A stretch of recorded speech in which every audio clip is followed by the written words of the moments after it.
In Texas, an open field becomes a killer's makeshift burial ground.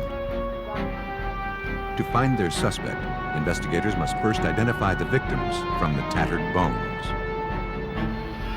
A teenager looking for stray golf balls stumbles upon buried human remains. Scientists try to reconstruct the victim's face to help solve the mystery. A movie director goes missing in California. But before police can prove murder, they have to find the victim's body. Some killers choose to lay their victims to rest unceremoniously. Investigators must then rely on forensic examiners to uncover proof of murder and expose the killer's buried secrets.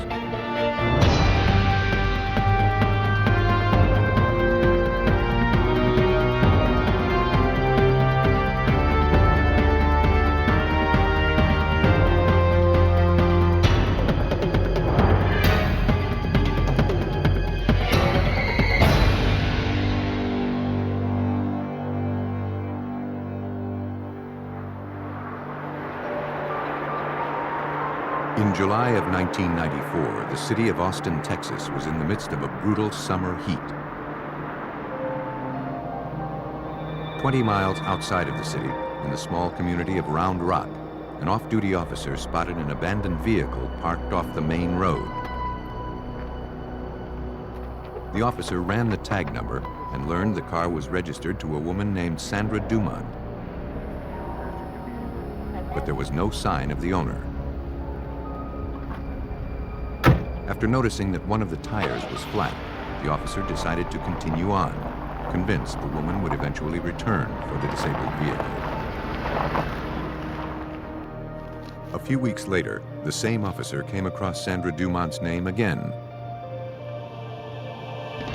According to an article in the local paper, the young woman had been reported missing from her Austin home. The officer decided to return to the field where he had first come across Sandra's vehicle.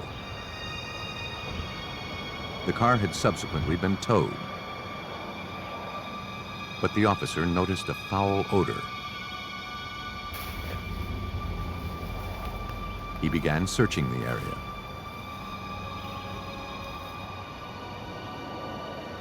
Nearby, hidden in some overgrowth, he found a woman's shoe.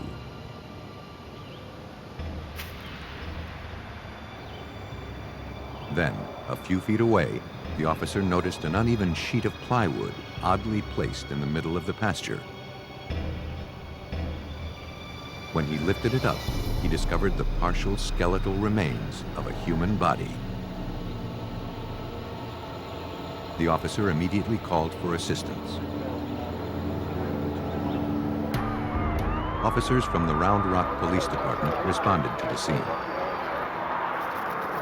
Police spread out and began scouring the field for any clues to tell them who this person was and how she had ended up here.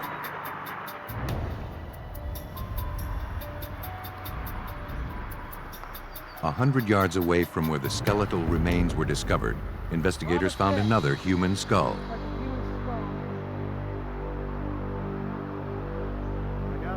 Police feared they had stumbled upon a killer's makeshift cemetery. The team expanded their search of the field to cover the entire 110 acres. More bones were found scattered around the area. Police recovered several items of women's clothing. The garments appeared to have been cut with a sharp instrument. Police also collected a few menthol cigarette butts found near the remains.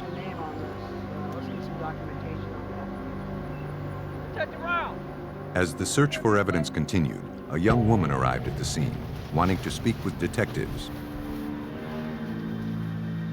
She had been watching live media coverage of the search and feared that one of the victims was her missing friend, Sandra Dumont.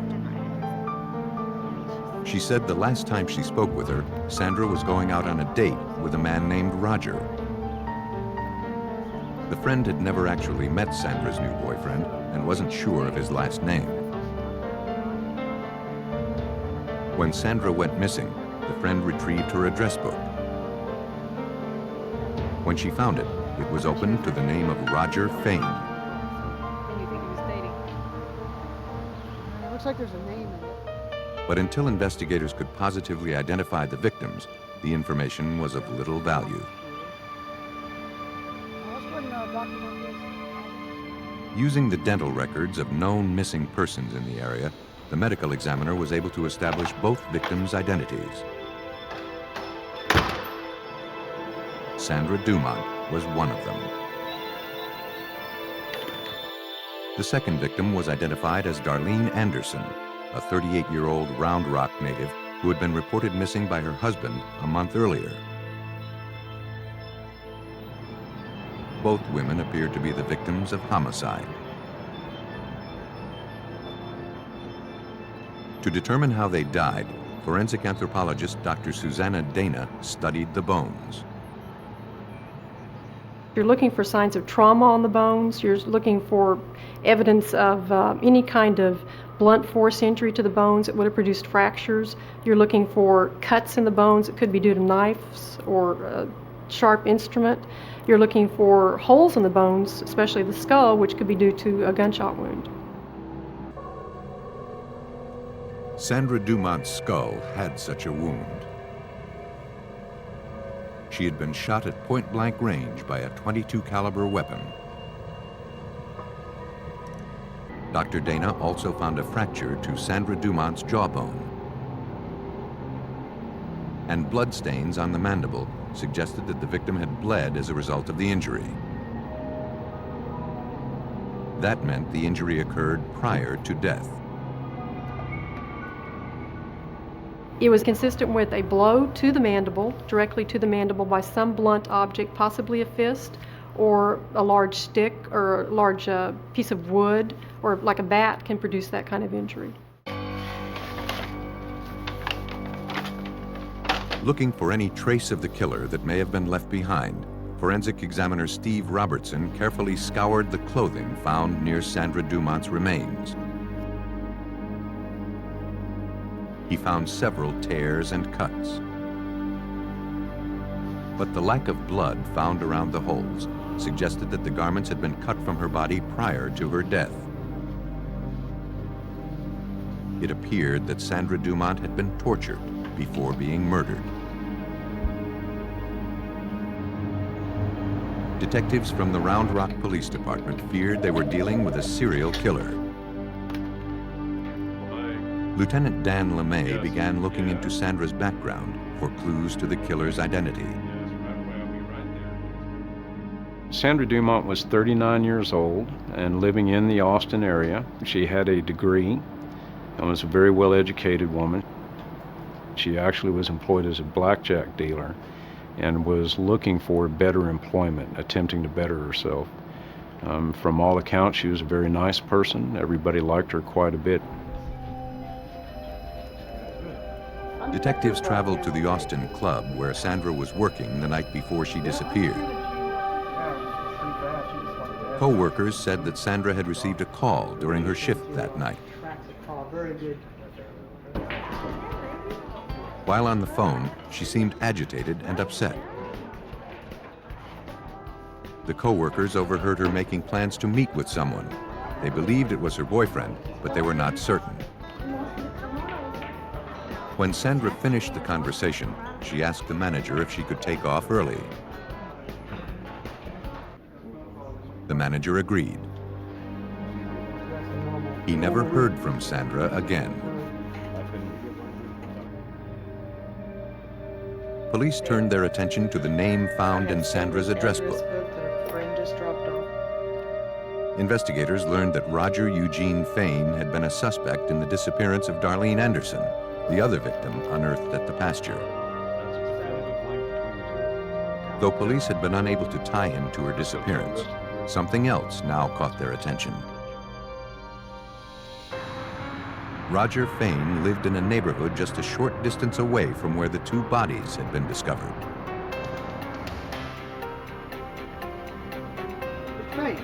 Police went to question the 41-year-old handyman.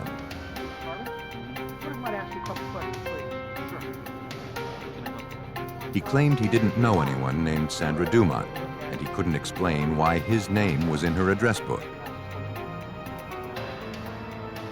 Insisting he had nothing to hide, Fain gave detectives permission to search his truck. Investigators recovered cigarette butts and a few stray hairs from inside the cab. When asked about the injury to his arm, Fain stated he'd injured his wrist when the heavy lid of the large toolbox in the flatbed of his truck fell shut on it. But a rubber gasket, which lined the lid of the toolbox, made police suspicious of the story. Investigators forwarded what little evidence they had recovered to the crime lab. Trying to verify his statements, investigators contacted Fain's friends and associates. Mr. Fain told several people that he'd injured his hand by dropping the lid of his truck toolbox on it. He also told at least one person, I believe, that he caught it in the hood of his truck. I seem to remember that he told one person he injured it at work, and it was some type of workman's comp claim. I think that the total numbers were something like 7 totally different stories to 9 different individuals on how he injured his hand. The inconsistencies convinced the police that Fain was trying to hide something. Investigators hoped the hairs and cigarette butts recovered from Fain's truck would tell them what that was. Examiners at the Texas Department of Public Safety Crime Lab compared samples of Sandra Dumont's hair to those found in Roger Fain's truck. They didn't match. The cigarette butts found in Fain's truck, however, were determined to be the same menthol brand as the butts recovered near the buried bodies. But the cigarette butts recovered from the pasture were too degraded for a more comprehensive DNA analysis.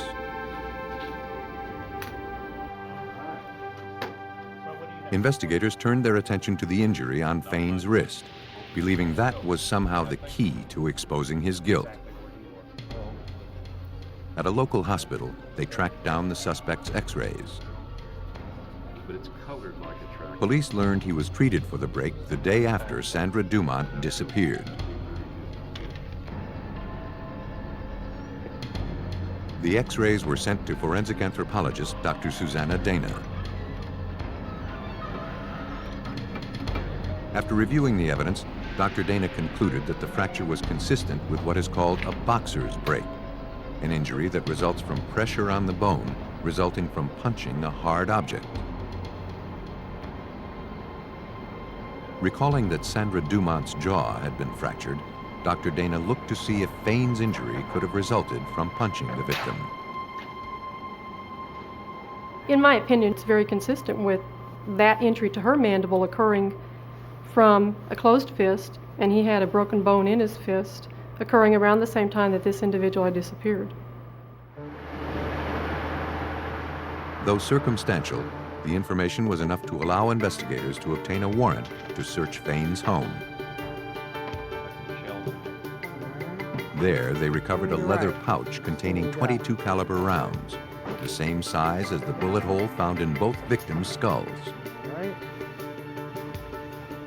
Police collected everything they could, including a roll of undeveloped film. Evidence technician Steve Robertson explains.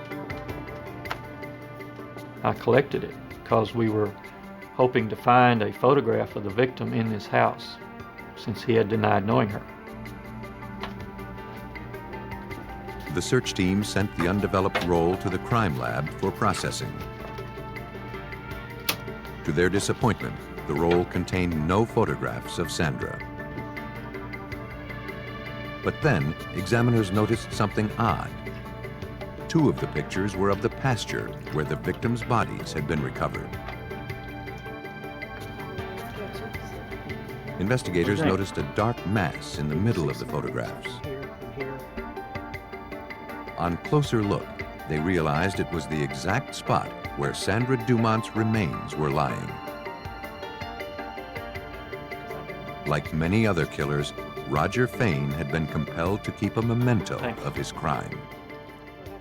That was incredible. It was the first time that I really believed we would be able to get the conviction on that case. Roger Fain was placed under arrest and charged with the murder of Sandra Dumont.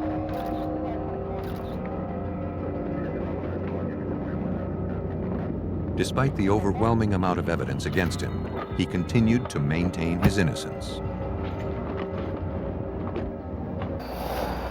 Police believe that on July 24, 1994, Sandra left work early to meet with her new boyfriend, Roger Fain.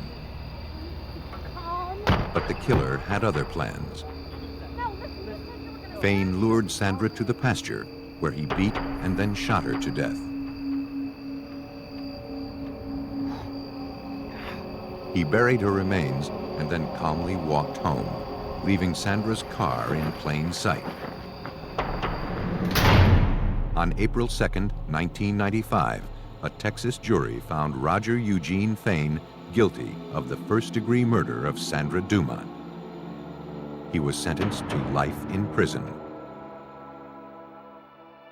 Police are still searching for evidence to connect Roger Fain to the murder of Darlene Anderson. We'd like to ask that if anyone knows anything about that murder, that they contact us and they contact the Round Rock Police Department and pass that information on. We're concerned, because of the type of offender that Mr. Fain is, that there may be other victims that we're unaware of. There may be other criminal behavior that we don't know about. Though Roger Fain never told anyone about his crime, he betrayed himself with the lies he told and the photographs he took. But even when killers brag about a murder, police must still rely on solid physical evidence to win a conviction. On May 8, 1996, a teenager near Fort Worth, Texas, scoured the wooded areas of a golf course looking for stray balls. He noticed something unusual protruding from a dirt mound. As he approached, he realized it was the skeletal remains of a human hand. In Tarrant County, Texas, a teenager searching for stray golf balls had stumbled upon buried human remains. When investigators responded to the scene, it was clear they had unearthed a clandestine grave, one constructed to conceal a violent murder. The male victim had suffered massive trauma to the skull. Advanced decomposition made it difficult to discern any identifiable features. Technicians began scouring the dirt in and around the grave, searching for any clues to the man's identity. They recovered a metal cross necklace still draped around the victim's neck. But little else was found. Frustrated, investigators left the scene unsure who they had unearthed and why he had been murdered.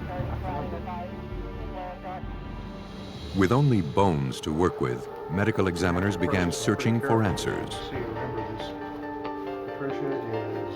In addition to the blunt force trauma to the skull, there were several nicks observed on the victim's ribs. This led the team to conclude that the male victim had been stabbed to death. Other than a red scorpion tattoo on the victim's shoulder, no identifying features remained. Examiners knew that determining when this victim died would be critically important in helping to establish his identity. Tarrant County Chief Deputy Medical Examiner Mark Krause looked to the victim himself for clues. The deeper parts of the body were turned to adipocere, which is sort of a rancid soap-like material that takes, in this part of the world here in that time of year, takes a minimum of about 5 to 6 weeks to begin to accumulate to the degree we were seeing it. Tarrant County Police released the few details they had on this John Doe to law enforcement agencies throughout Texas. hoping that the information would spark recognition from the public. The tactic appeared to work. Several people called in, hopeful their missing loved ones had been found. But in the end, none of the characteristics of the body found at the golf course matched details of known missing persons. According to Tarrant County Detective Mike Hargis, until police could give this victim a name, making a case for murder would be difficult. It's very frustrating not to know who your victim is, because it doesn't really give you a starting point. Your starting point is usually their identity, so you can start tracing their background. We have to do a victimology, find out who your person is, what their risk level is, who they associate with, where they hang out at, things of that nature. And that can also tell you a lot about who might have been involved in their murder. And so it's very frustrating not to know where to start. They turned back to forensic examiners for help. Forensic anthropologist Dr. Dana Austin was asked to create a biological profile of the victim. And though there wasn't much to work with, Dr. Austin can learn a lot about an individual by studying their skeletal structure. From the width of the brow ridge and other facial features, Dr. Austin concluded that the victim was a Caucasian male. Next, she needed to determine the victim's age. In this case, in order to estimate the age, it was obvious that this person was not fully mature skeletally. There are gaps in between these bones that in an adult it would be completely fused. Dr. Austin concluded the victim was between 17 and 21 years of age.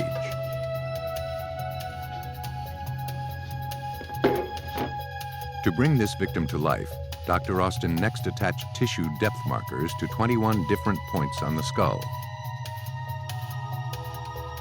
These markers reflect the average thickness of skin for people of similar race, age, and sex.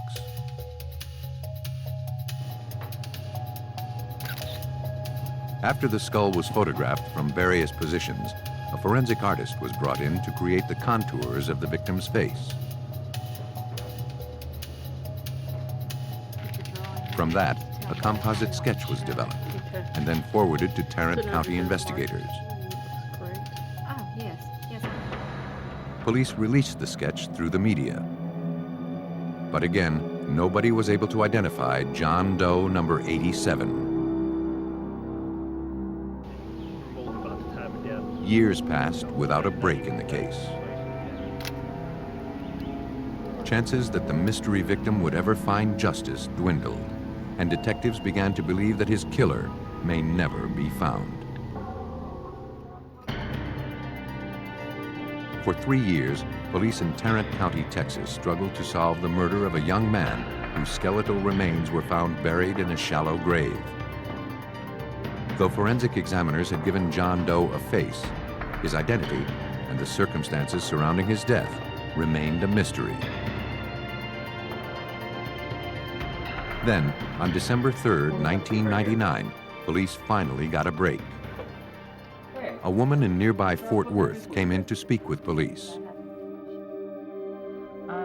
She believed she knew the identity of the man found buried in nearby Tarrant County years earlier. She explained that around that time, she and her boyfriend, James Moore, were in the process of moving into a different apartment. While packing up their belongings, James and his best friend, Eric Tadana, began laughing after finding a newspaper article they had saved from a few months earlier. When the girlfriend asked what was so funny, the men showed her an article about a body found buried at a local golf course. They told her the unidentified victim was an acquaintance of theirs, a 20-year-old man named Patrick Zaka. Fort Worth police quickly forwarded the information to authorities at the Tarrant County Sheriff's Department. Homicide detective Mike Utley, assigned to the cold case squad, jumped on the lead. To verify the information, he began searching the database for a Patrick Zaka. Though no one with that first name was in the system, several other Zakas were listed. One, a man named David Zaka, turned out to be Patrick's father. Detectives believed they were closing in on John Doe number 87's identity. 10-4, I'll be en route to that father's location. To find out, investigators drove to nearby Parker County to interview David Zaka about his son. Detective Mike Utley. Once we located Patrick Zaka's father, we met with him at his home. And he described the Patrick Zaka that we thought we had as his son. It was indeed his son. He positively identified him. What did he have to say? Mr. Zaka explained that the relationship with his son had been a troubled one, When was the last time you saw Patrick? and he feared it had been irreparably damaged 3 years earlier. They had a bitter argument over Patrick's irresponsible behavior. Though he loved his son, David Zaka kicked Patrick out of the house and told him not to come back until he grew up. The last David heard, Patrick had gone to live with his mother in Alaska. He had not heard from his son since. To confirm the identity of John Doe number 87, forensic anthropologist Dr. Dana Austin compared known X-rays of Patrick Zaka to those taken from the murder victim. She found a perfect match. Investigators now shifted their focus to finding Patrick Zaka's killer.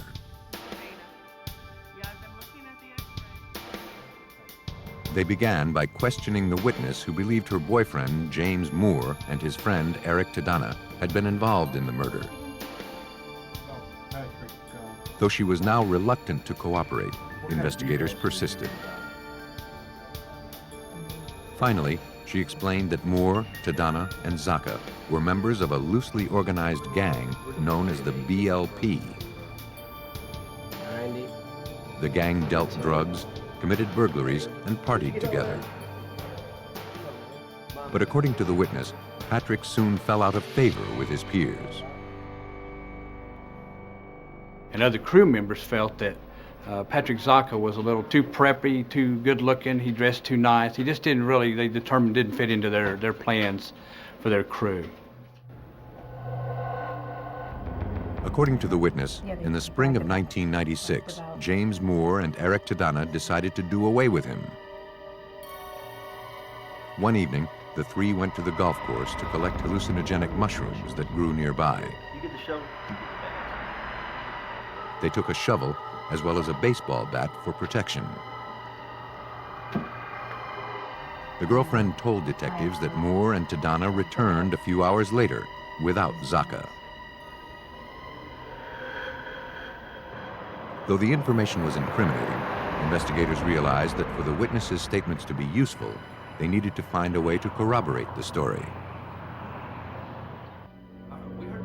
In a local jail, detectives tracked down a former member of the BLP, currently serving time on a drug charge. He had information about Patrick's murder. He said that soon after Patrick disappeared, James Moore had shown him a baseball bat.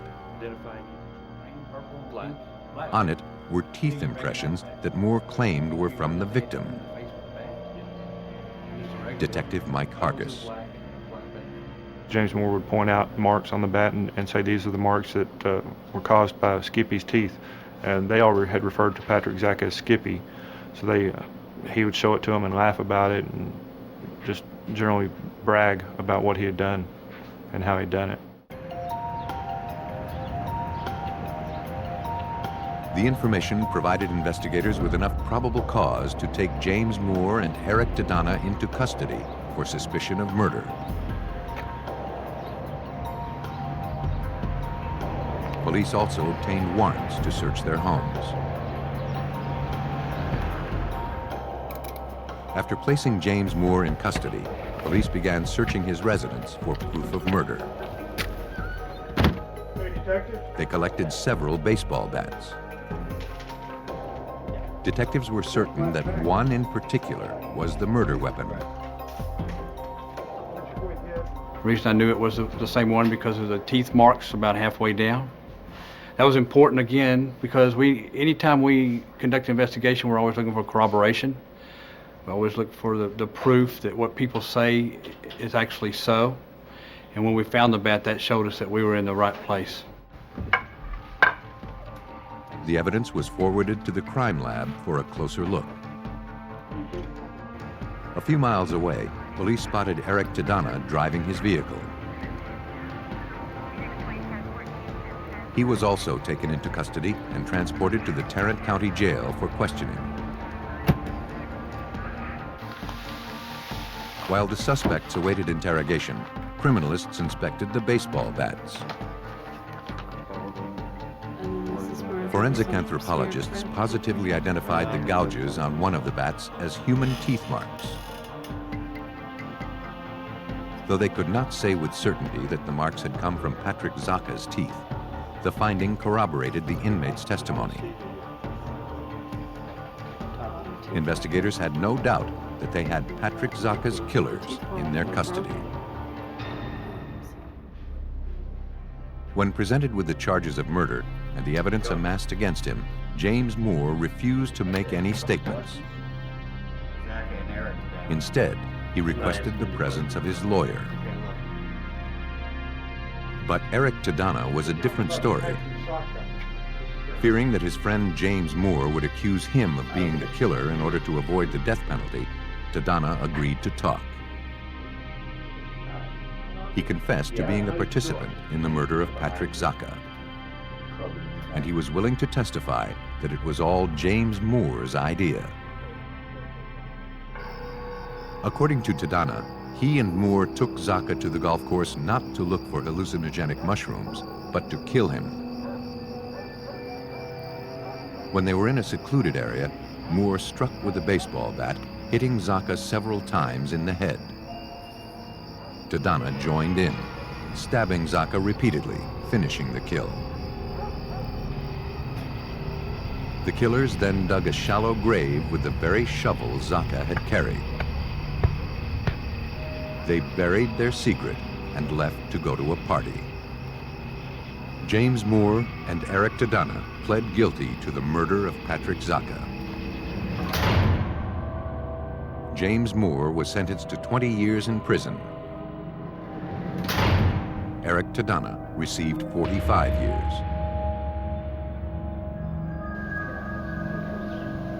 Moore and Tadana's crime had been discovered because they buried their victim in a shallow grave. In California, a more ambitious killer tried to permanently entomb his secret in concrete. On July 26, 1995, Ken Adamson entered the Indio, California Police Department to report his brother, Al Adamson, missing. He described his 66-year-old brother as an intelligent man. As a director of low-budget horror films dating back to the 1960s, Al Adamson enjoyed a cult celebrity status. After making movies for nearly 30 years, his career was starting to make a comeback. Home video releases of his earlier movies had sparked a new generation of fans worldwide. Moore Cemetery is a cold. As a result, he was now able to continue his passion for independent filmmaking. In color, rated PG.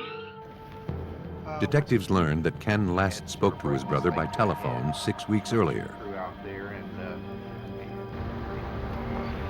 Al was having his house renovated, and he had discovered that the construction foreman, a man named Fred Fulford, had made over $4,000 in unnecessary purchases on his credit card.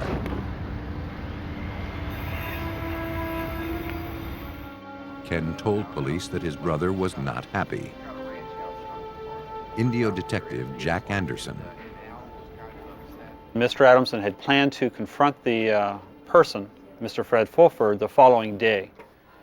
And The brother was concerned for his welfare. He was not sure if there would be any violence involved, and he didn't really know this Fred Fulford very well. Ken told the detective that he traveled to Indio the following day to check up on his brother. When he arrived, Fred Fulford answered the door. Al, he said, had just left. When Ken asked to use the bathroom, Fulford refused to let him in, saying he had just retiled that floor and it needed time to settle.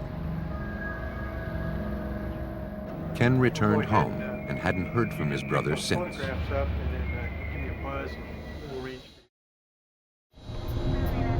Though 6 weeks had passed since anyone had contact with Al Adamson, there was no evidence suggesting he had met with foul play. Still, Indio police agreed to look into the case. They went to Al Adamson's home to look around. There, they were met by a man who identified himself as the property caretaker. He said that Fred Fulford had hired him to watch the place while the renovations continued. Fulford, he explained, had left on a trip to Florida in Al Adamson's pickup truck a few weeks earlier. He hadn't seen Al in a while either, but believed the director was away scouting locations for an upcoming film.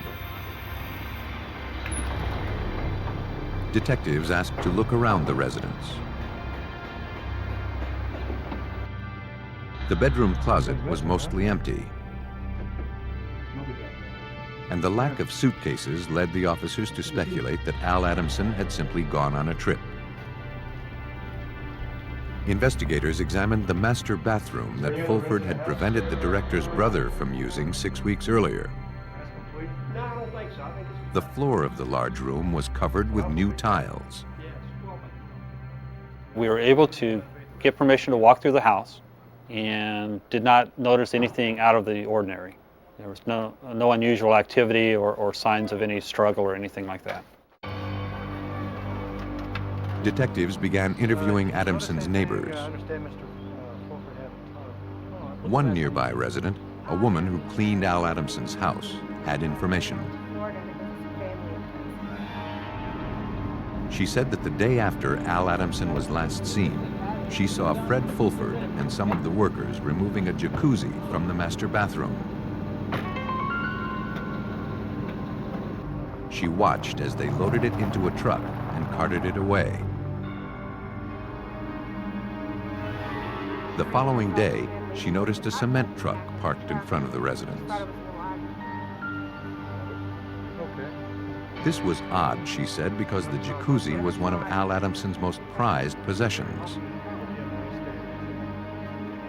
Mr. Adamson had really enjoyed this jacuzzi inside the residence, and he would use it almost on a year-round basis. Even though there was another one next to the pool outside, for some reason he seemed to prefer the indoor one. And this raised a lot of suspicions about why it would be taken out if, in fact, he did enjoy it that much. Only Al Adamson and Fred Fulford knew the answers, and neither of them could be located. Don't have a name. Weeks passed without a break in the investigation. Police were beginning to suspect that Al Adamson had not gone missing on purpose. But without a body, they had no way to prove that a crime had been committed.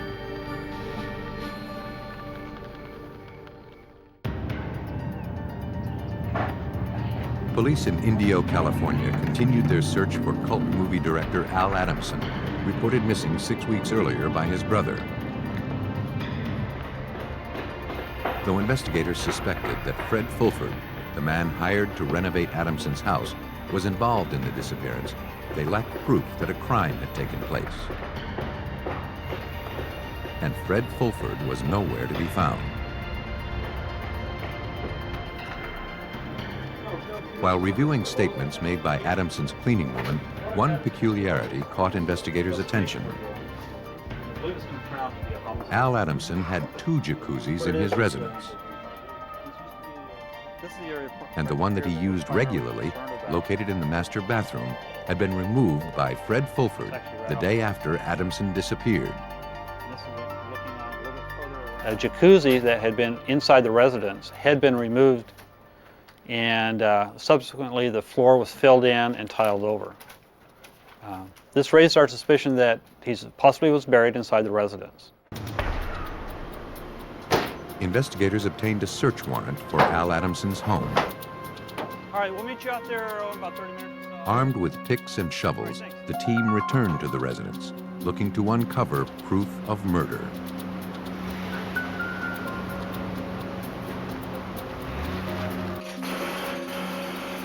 They focused their efforts on the newly tiled bathroom floor. As we were doing the excavation, we were stirring up a lot of dust and dirt, and there was about 10 of us crammed in this little 12-foot square room, along with our excavation equipment. Very miserable.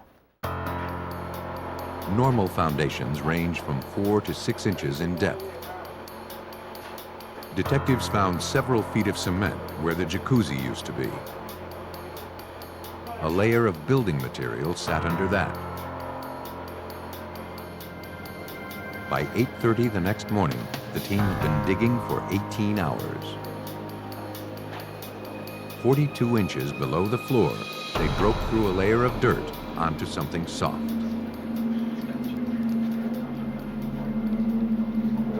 Someone had buried a comforter under the concrete.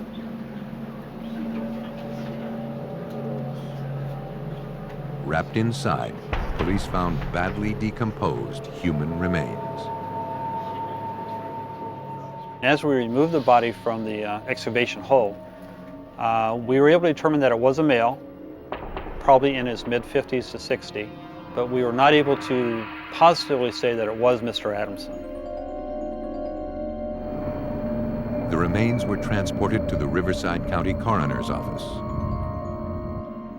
Investigators needed to determine who they had found and how he had died before starting a homicide investigation. Examiners quickly noticed that the skull had suffered repeated massive blunt force trauma. This victim had been beaten to death. Here, I wanted to show you this. Deputy Coroner Paul Trujillo performed the autopsy. Injuries were circular defects of approximately 1 3/4 inches of irregular edges, which would be consistent with being struck with something similar to this. Not necessarily this particular instrument, but something of this nature. The body's state of decay put the time of death between 6 weeks and 2 months earlier. This matched the time frame during which Adamson disappeared. But investigators needed a positive identification.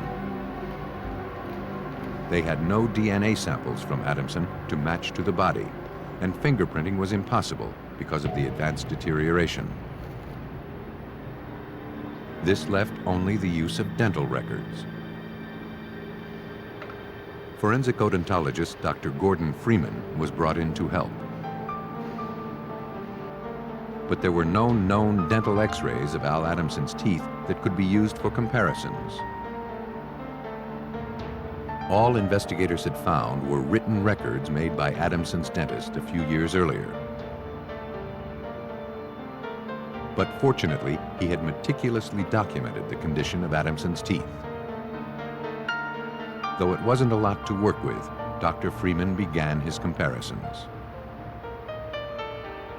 The first thing we check for are the teeth present. The teeth might be been extracted, they may be present. If they are present, what we check for is dental fillings, whether they're silver dental fillings. They may have had done some crown work, whether gold crowns or porcelain crowns. In the case of the Adamson case, what we had to work with, we also had 2 removable partial dentures, both an upper and lower partial denture. All of the unique features of Adamson's teeth noted in his charts matched those of the victim found buried under the tile floor. There was no doubt that Al Adamson had been found. Police believed that Fred Fulford was behind the macabre murder and burial. But with no weapon and only circumstantial evidence pointing to his guilt, investigators were a long way from proving murder.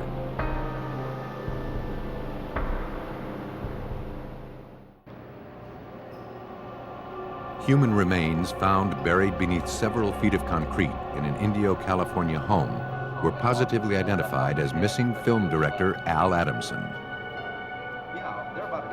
The 66-year-old had been murdered, and police believed that Fred Fulford, the man hired to do renovations at the director's home, was responsible. But with no physical evidence linking Fulford to the homicide, police struggled to make their case. Step right here, that will give us a chance to Investigators contacted the owner of the concrete company, who had delivered cement to Adamson's home a few days after he disappeared. He positively identified a picture of Fred Fulford as the man who accepted the load. And he said Fulford paid with a check pre-signed by Al Adamson. He never saw Adamson himself. Did you say exactly? The man explained that Fulford had ordered a full 4 yards of concrete to fill in a hole left by a jacuzzi that had been recently removed.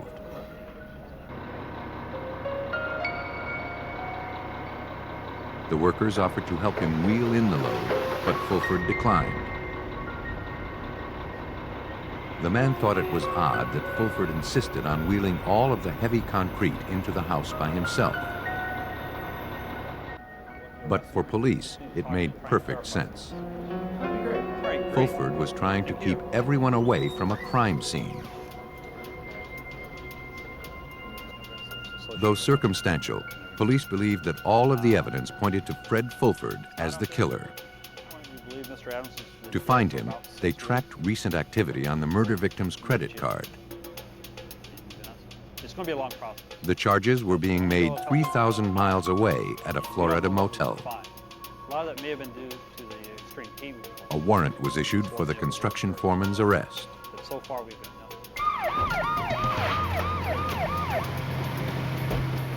When Florida police spotted Fulford still driving Al Adamson's pickup truck, they moved in and placed him under arrest. Though he was dressed in the victim's clothes, he denied any knowledge of the murder.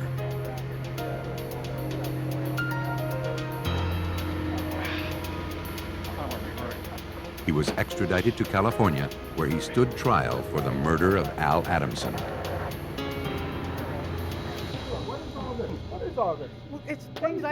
Police theorized that when Al Adamson confronted Fred Fulford over the excessive credit card purchases and threatened him with legal action, the contractor became enraged.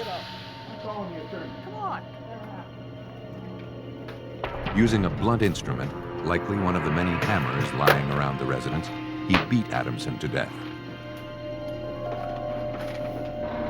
To conceal his crime, he removed the jacuzzi from the master bathroom and buried his victim in its place. He filled in the grave with concrete, retiled the floor, and then left town, believing the eccentric director would not be missed. On March 3rd, 2000, Fred Fulford was sentenced to 25 years to life for first-degree murder. To cover their tracks, some killers choose to bury their victims in unmarked graves.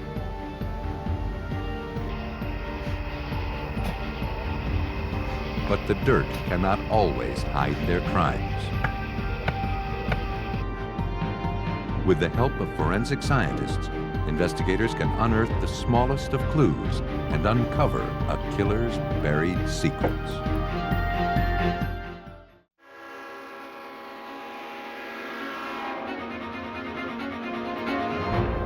In Florida, a young woman is hit by a train. But what looks like a suicide might be a killer covering his tracks.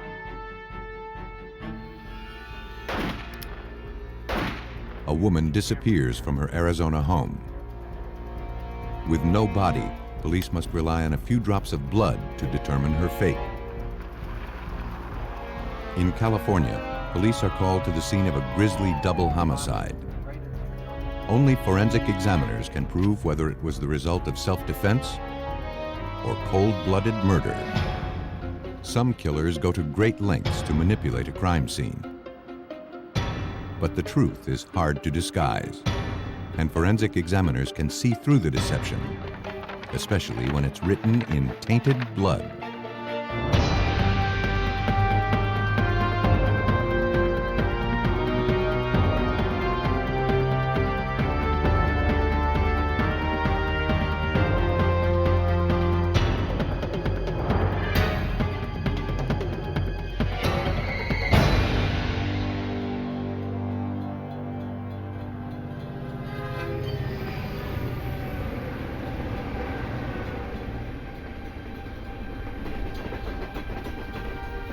Around 4 a.m. on December 5, 1993, a freight train was passing through the small community of Crestview, Florida. On an isolated stretch, the engineer noticed something lying across the tracks up ahead. It looked like a human body. He frantically sounded the whistle and struggled to stop the train.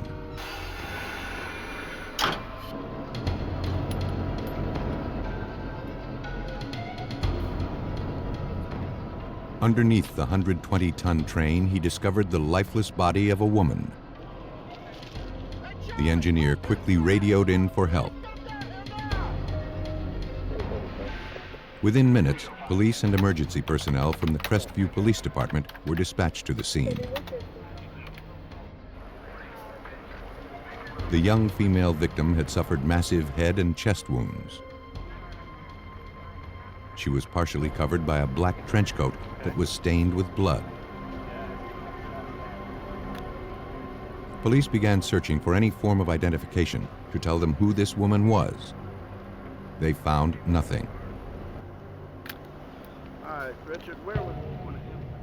Blood found pooled on the tracks and on some rocks just feet away from where the victim came to rest suggested the impact point. A few hairs and tiny drops of blood were found at the front of the train. But investigators found no blood smears on the tracks leading up to the victim's body. When questioned, the engineer told police that as he worked to stop the train, he believed that he made eye contact with the woman lying on the tracks. She never even flinched as the train approached. She just seemed to be staring at him. Before leaving the scene, evidence technicians photographed the area.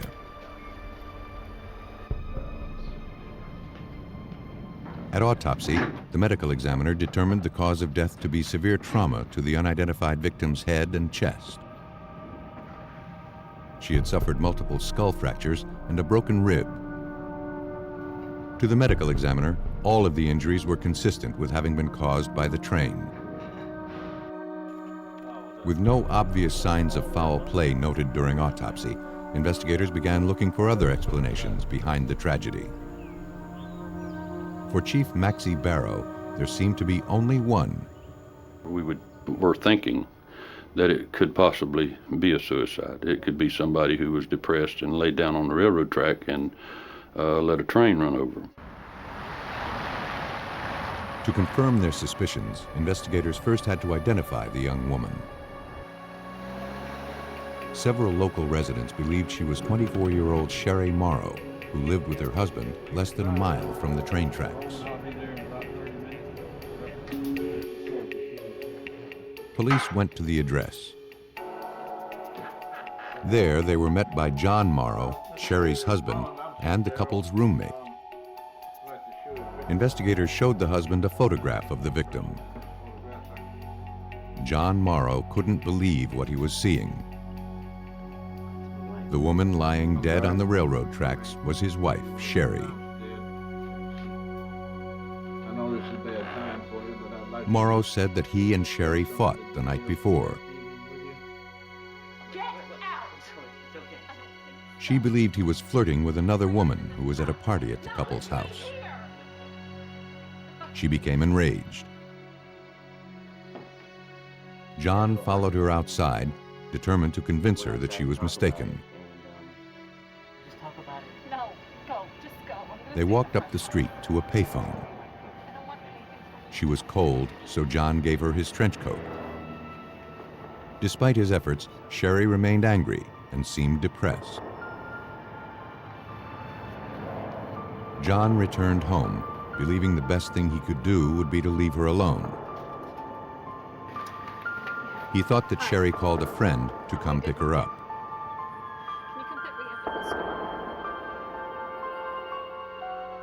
John never imagined that she would take her own life. The couple's roommate corroborated John's story. Came back around 12:15. The husband's account, in addition to the autopsy finding, left investigators with no reason to doubt the suicide theory. The investigation into Sherry Morrow's death was ready to be closed. The following day, however, Sherry Morrow's mother came in to speak with police. Okay, your daughter was married? She could not accept that her daughter had taken her own life.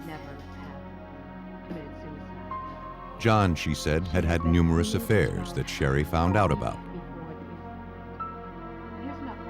As a result, Sherry had decided to end the turbulent marriage. Recently, she had begun searching for her own place so she could be closer to her mother. And though Sherry was upset to learn of her husband's infidelities, her mother was certain that she would never have killed herself. In fact, Sherry was prepared for a costly divorce, which John desperately wanted to avoid. It's not unusual for the family of a suicide victim to determine that, or to say that they didn't commit suicide. But in the case of this victim, her mother was pretty convincing to me that that this victim didn't do that and wouldn't have done that. Despite their new suspicions, investigators found no evidence suggesting that Sherry Morrow had met with foul play. Almost a month after she was discovered along the railroad tracks, the young woman was laid to rest. Over the next several years, investigators interviewed dozens of Sherry's friends looking to uncover proof that she had been murdered. But they found nothing. The investigation into Sherry Morrow's death ground to a halt. The case was handed over to Crestview Police Lieutenant Jerome Worley. Determined to breathe new life into the investigation, he began re-interviewing the couple's friends and associates, starting with their roommate. The roommate again corroborated the story John had given 2 years earlier. On the night Sherry died, he said John followed her after she stormed out of the house in anger. But he returned soon after and never left the house again. Detectives sensed that the roommate wasn't telling the truth. Under threat of prosecution, he changed his story. John, he said, was sick of his wife, and he often bragged about how easy it would be to kill her and to make her death look like a suicide or an accident. He said that on the night Sherry died, John was gone for hours after leaving with her. When he returned, John was agitated. His knuckles were red. And he told the roommate, "It's done." Though the roommate's testimony confirmed investigators' suspicions that John Morrow was involved in his wife's death, Lieutenant Worley knew it wouldn't be enough to prove murder. The roommate would be contradicting himself with a new statement, and it would just be his word against the husband's word in court. So we knew we'd have to have some physical evidence to prove the case. But with the victim laid to rest and little evidence recovered from the scene, finding proof of murder would not be easy. For nearly 3 years, police in Crestview, Florida struggled to make sense of the death of 24-year-old Sherry Morrow. Though all of the evidence suggested she had taken her own life by lying in front of an oncoming train, investigators suspected that her husband, John Morrow, had murdered her. But they didn't have a shred of proof. Investigators forwarded what little evidence they had to the Florida Department of Law Enforcement Crime Lab in Pensacola. There, examiner Jan Johnson, an expert in bloodstain pattern interpretation, began examining photographs of the scene and the victim's clothes. Starting at the place where Sherry was struck by the train, Johnson began analyzing the bloodstains. Generally speaking, if you would have a body lying on a railroad track and the body's still, there's no movement. So therefore, when the train would strike the victim, you would have spatter blood at that point of impact. But in the photographs, there was no blood spatter at that spot. The blood was pooled. For Johnson, the only way to explain the findings was that Sherry was already bleeding when she laid down on the tracks. The lack of any blood smeared along the tracks leading up to Sherry's body was also troubling. If it was a train striking a woman lying on the railroad tracks, I would expect to see a trail of blood leading from the point of impact to the final resting place. In fact, no bleeding had occurred from any of the wounds caused by the train. That would only make sense if she was dead at the point of impact. Once your heart stops, the blood flow ceases. So therefore, any injury that occurs after that fact, you will have very little bloodshed. But if the train hadn't killed her, the question remained, what had? To find out, Johnson began analyzing the bloodstains found on the victim's clothes. She found blood spatter on the victim's t-shirt that didn't correspond to any of the head injuries noted in the original autopsy report. The size and the location of the spatter on the t-shirt was consistent with a specific type of injury.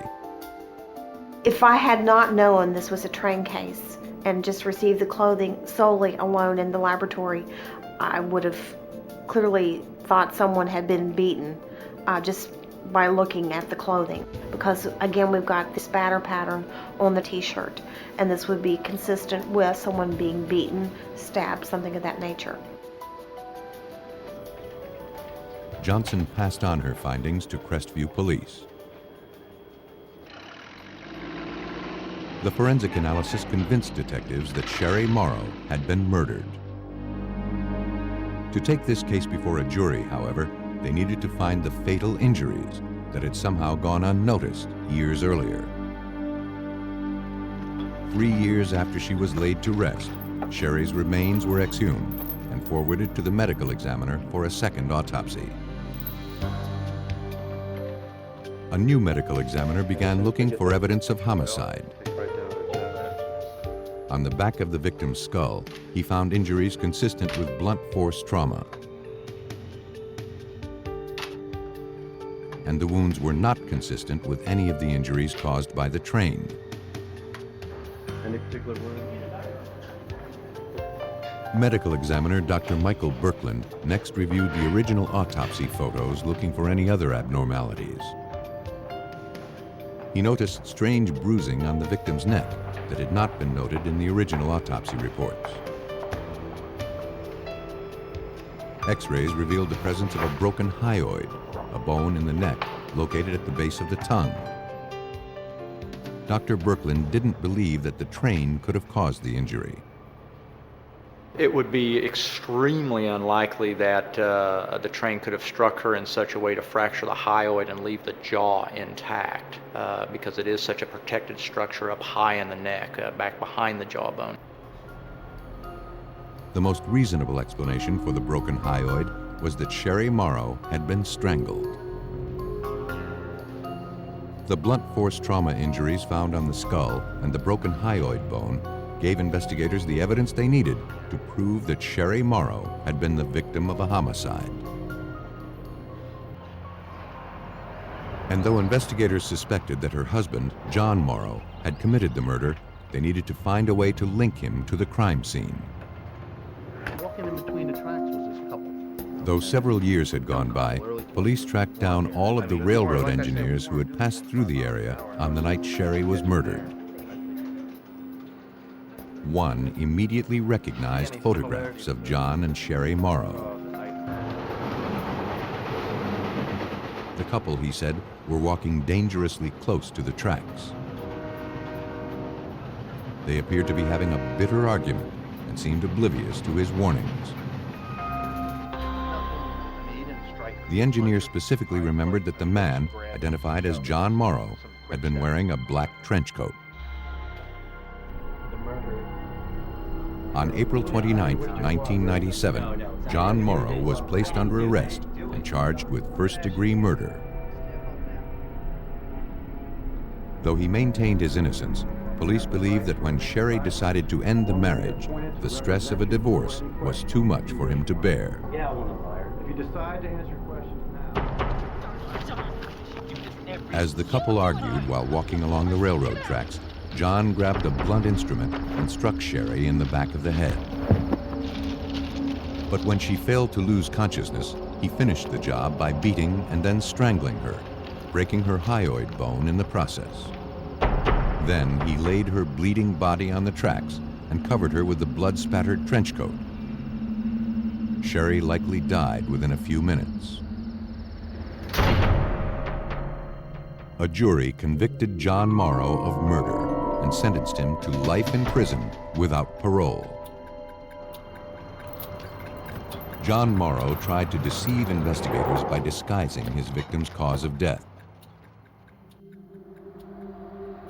In a suburban community just north of Phoenix, Arizona, investigators would have to prove murder without the victim's body.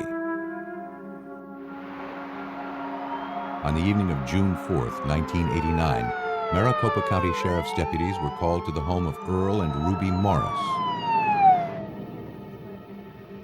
The couple's daughter, Cindy, was concerned that something had happened to her 49-year-old mother, Ruby. The two had made plans to meet that day, but Ruby failed to show up. When Cindy stopped by to check on her, she found her parents' bedroom was unusually messy. This is all wrong. And as soon as I saw that, And she noticed that their .22 caliber handgun was missing. Did your mom or dad do any kind of recreational shooting? She said that her father, Earl, was currently in Los Angeles, California, but he would be back early the next day. But by the following morning, neither Ruby nor her husband, Earl, had returned home.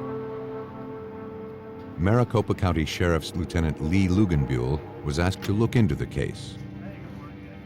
After reviewing the daughter's statements, he agreed to open a missing persons investigation. Well, the daughter, Cindy, is supposed to meet her for lunch that day, and she never showed up. And this was kind of unusual for Mom. Mom was a very prompt person, would always meet her appointments, and she was very neat around the house also.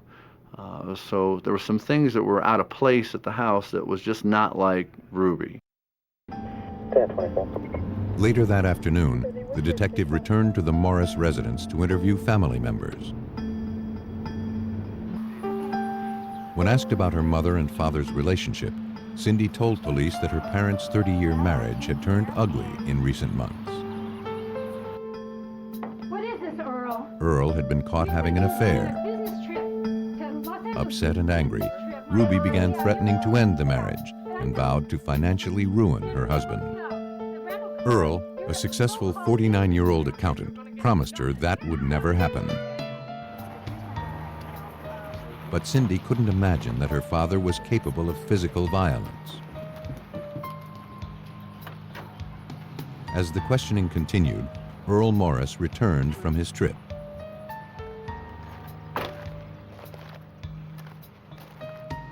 Cindy commented that he wasn't driving his own car.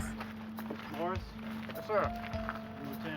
Earl explained that his car, an El Camino, had broken down some 200 miles from home on the drive back from Los Angeles. After several hours stranded on the road, he managed to hitch a ride to Phoenix Sky Harbor Airport. There, Earl said he rented a car to get home. But almost immediately, the detective was suspicious of Earl's story.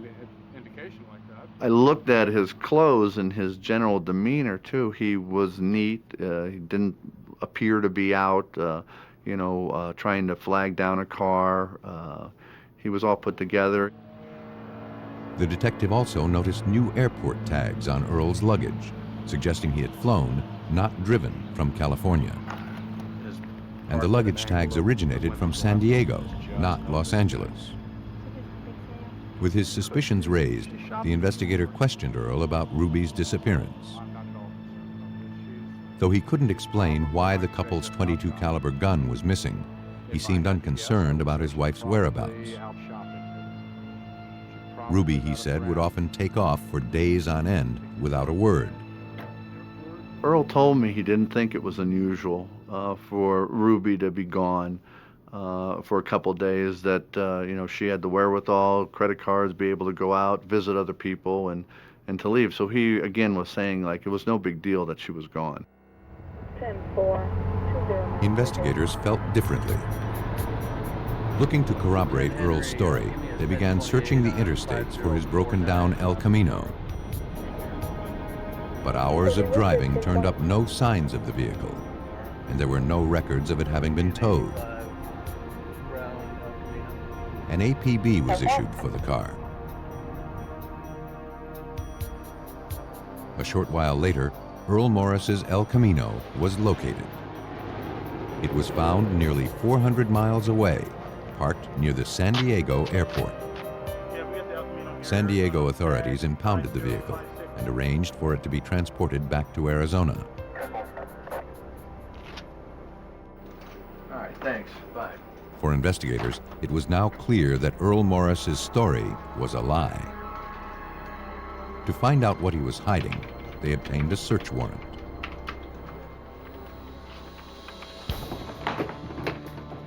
Later that evening, police returned to his residence. Having observed no obvious signs of foul play, investigators began scouring the bedroom for trace amounts of evidence. They discovered several bloodstains on the carpet near the bed. Maricopa County Sheriff's Crime Lab supervisor, James Serpa, noticed something odd about their appearance. We saw visible signs that the carpet nap in the master suite had been disturbed in a circular pattern, which could indicate the use of a carpet cleaner. Technicians also found a fine mist of blood spatter on the headboard of the couple's bed. The evidence was collected and forwarded to the crime lab for analysis. For investigators, the discovery of so much blood was not encouraging. The amount of blood in the master suite was a significant amount of blood, and someone would have been at least direly wounded, if not deceased. Though investigators believed that someone was Ruby Morris, they soon learned that the blood recovered from the house was too degraded for a definitive DNA analysis. Technicians began scouring Earl Morris's vehicle for clues. The search revealed the presence of several large bloodstains on the passenger side carpet. The samples were collected and sent out for DNA testing. Though the analysis would take time, police speculated that Earl Morris had murdered his wife, then transported her body in his El Camino. And that meant Ruby's body could be anywhere between Phoenix and San Diego. As investigators began the daunting task of trying to pinpoint Ruby's remains, one of the couple's daughters came forward with information. Earl owned a boat, and he kept it docked in San Diego. Believing there had to be a connection, police contacted authorities there. A few days later, San Diego Harbor Police forwarded a video cassette to Maricopa County investigators. The tape, shot the same day that Ruby was reported missing, showed a boat burning at sea. And authorities had positively identified it as belonging to Earl Morris. For detectives, the significance was clear. We speculated that Earl rented another boat to tow out his boat and actually set it on fire to hide the body of Ruby and also the murder weapon at that time. The boat ultimately sank in treacherous waters too deep to be recovered. Despite the clumsy lies Earl Morris was telling police, it looked like he just might get away with murder. Detectives in Maricopa County, Arizona, were convinced that Earl Morris had murdered his 49-year-old wife, Ruby, and then entombed her in a watery grave several hundred miles away off the California coast. But without a weapon or the victim's body, they would have to rely on the forensic evidence to prove murder. And first, they would have to show that blood found in Earl's El Camino belonged to his wife.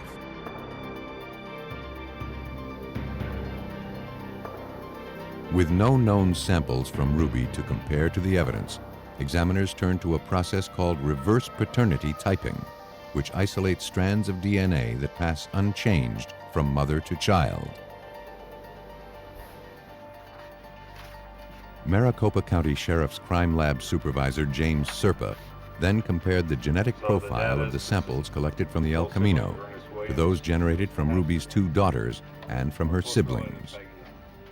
The blood stain on the carpet of the El Camino was the mother of Ruby's children and the sibling of Ruby's brother and sister.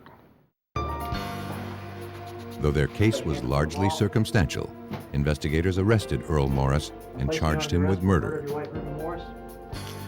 Through his lawyer, Earl refused to make any statements.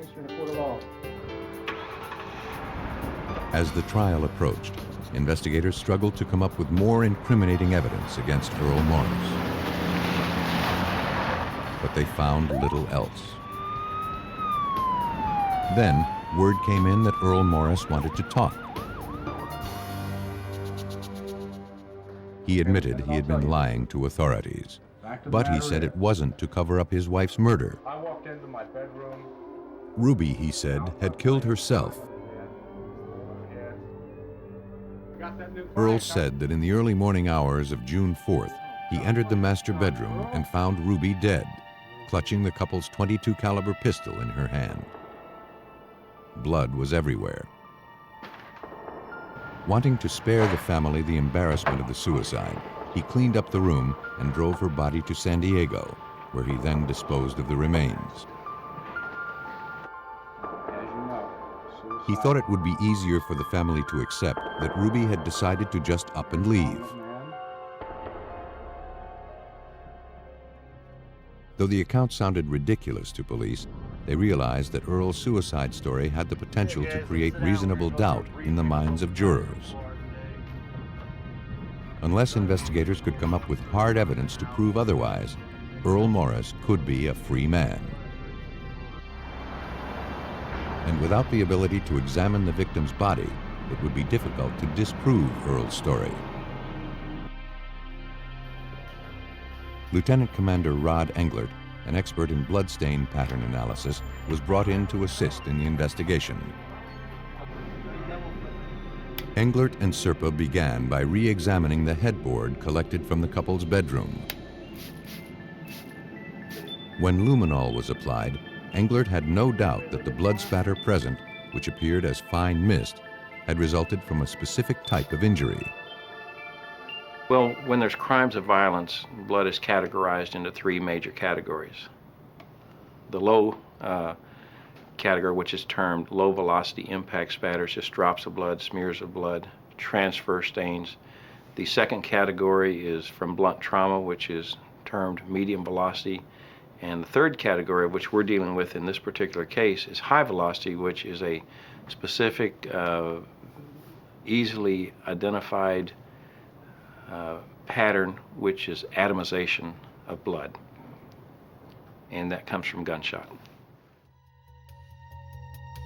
The location of the spatter on the headboard also allowed examiners to determine the position of the victim's head at the time she was shot. It was in this particular area, like right Ruby here. had been lying flat in a sleep-like position. So if that's the case, and if this is... Though the finding was suspicious, on its own it did not contradict Earl Morris's suicide story. After thoroughly photographing the bloodstains, Englert began looking for any abnormalities in the patterns. Something immediately caught his attention. As you look at the headboard, a left to right direction, you have a pattern of blood going up that direction. You have another pattern of blood overlapping it and going in another direction. So you have there two conditions that don't occur at the same time. The bloodstain patterns indicated that Ruby had been shot at least twice. And if she had taken her own life, as Earl claimed, that would have been difficult to do. Well, first of all, Ruby Morris would have to been able to cock the hammer on the gun, which I'm told was a single action revolver 22. After a shot to the head, to a large source of blood, would have to be able to cock it again and possibly even a third time. And that's not likely. Investigators agreed. Based on the forensic analysis, there could be little doubt that Ruby Morris had been murdered.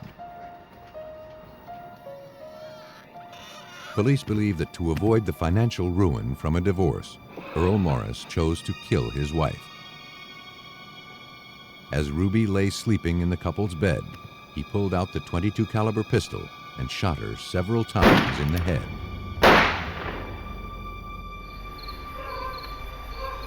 After cleaning up the crime scene, he loaded her bleeding body into his El Camino and drove several hundred miles away to San Diego. Once there, he loaded her body and likely the murder weapon onto his boat. He set the craft on fire, returned to shore, and began the process of covering up his crime. With the help of Rod Englert's blood spatter analysis, Earl Morris was convicted of first-degree murder and sentenced to life in prison. Earl Morris tried to explain his wife's death by creating a story about suicide. But sometimes murderers admit killing their victims. And the story they tell investigators is one of self-defense. Around 1:30 a.m. on October 18, 1984, the Sacramento County Sheriff's Department received a frantic 911 call. 24-year-old Brett Harris said that his mother, Barbara, had been murdered. His stepfather, Bob Giesler, was also dead. Distraught, Brett was threatening to take his own life. Sacramento County Sheriff's deputies raced to the scene.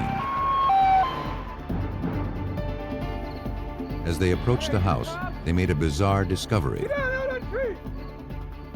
A man, identified as Brett Harris, was hiding in a tree. After talking him down, one of the officers made his way into the residence. Come on over here. Come on out. In the master bedroom, he discovered a gruesome scene. A woman lay dead on the mattress. And on the floor nearby was another lifeless body. Officers from the Sacramento County Sheriff's Department were dispatched to the home of 52-year-old Bob Giesler and his 55-year-old wife, Barbara. The couple had been brutally murdered. Investigators questioned Barbara's son, Brett Harris, who had called 911. After some time, he was able to recount what had happened. Brett said that around 1:30 a.m. he heard a commotion and then a scream coming from his parents' bedroom. When he entered their room, he saw his stepfather standing above his lifeless mother. He saw an axe handle lying on the floor. As he went to grab it, his stepfather then attacked him with a box cutter. Brett said he managed to overpower him, and in self-defense, he beat his stepfather to death. The young man was transported to the police station. Evidence technicians made their way into the bedroom.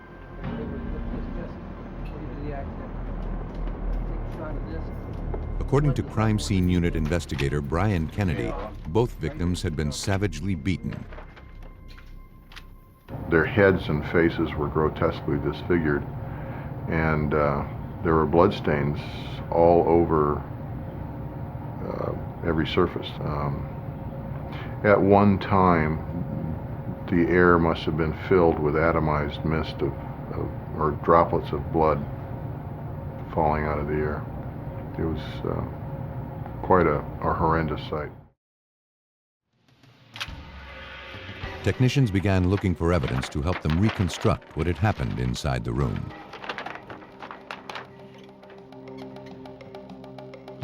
In addition to the axe handle, investigators also recovered a blood-stained box cutter found resting on Bob Giesler's chest.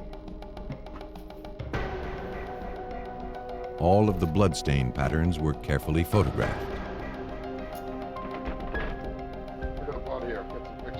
As the search of the house continued, officers followed a trail of bloody shoe prints that led from the bedroom to the kitchen.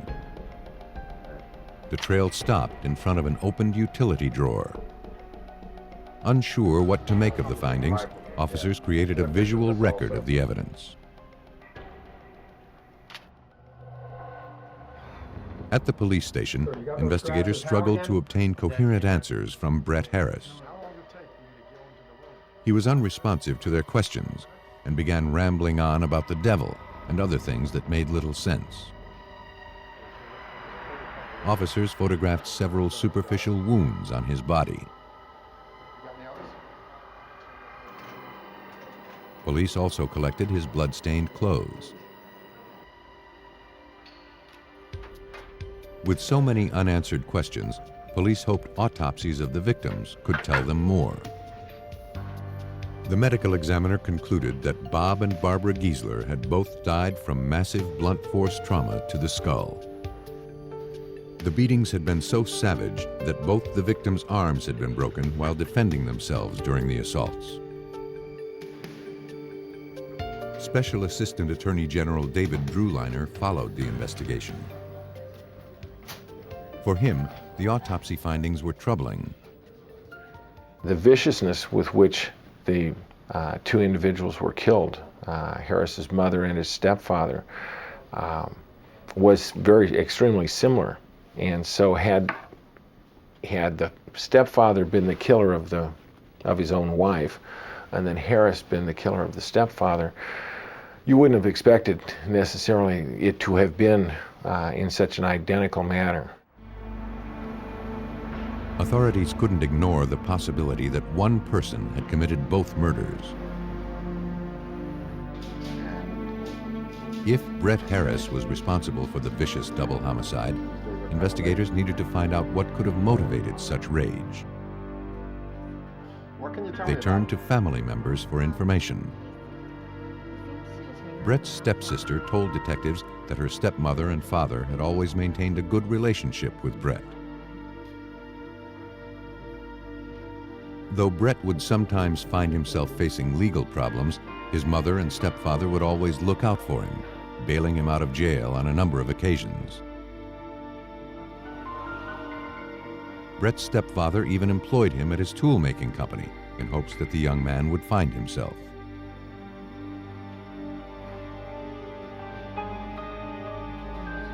Though Brett suffered from a psychiatric condition, his stepsister said that he had made progress in recent months, and with the help of medications, his prospects for the future were promising.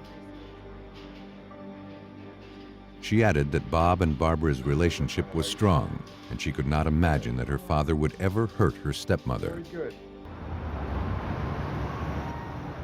Nothing investigators had learned jibed with Brett Harris's version of events. Believing the 24-year-old was hiding something, they turned to examiners at the Sacramento County Sheriff's Crime Lab for answers. There, examiner Brian Kennedy looked to the blood evidence to help him reconstruct the crime. This was an interesting case where we had 3 people in a house where only one person came out alive, and he had a story. The story was not completely and totally impossible. In piecing it all together, I tried to support his story. I actually looked at it to see if I could prove him correct. But in one of the photographs taken in the bedroom, Kennedy noticed something odd. Though the entire room had been saturated with the victim's blood, the carpet underneath the stepfather's body was clean. For Kennedy, there seemed to be only one way to explain that fact. He goes down onto the floor, and he's incapacitated and shields the floor from any blood that would come from his wife. And so we know that he's down first because she's then attacked and her blood covers the rest of the room. And we can put her blood on top of him, but we can't put it underneath him. The finding contradicted Brett's story that his mother had already been bludgeoned and was bleeding by the time he entered the room.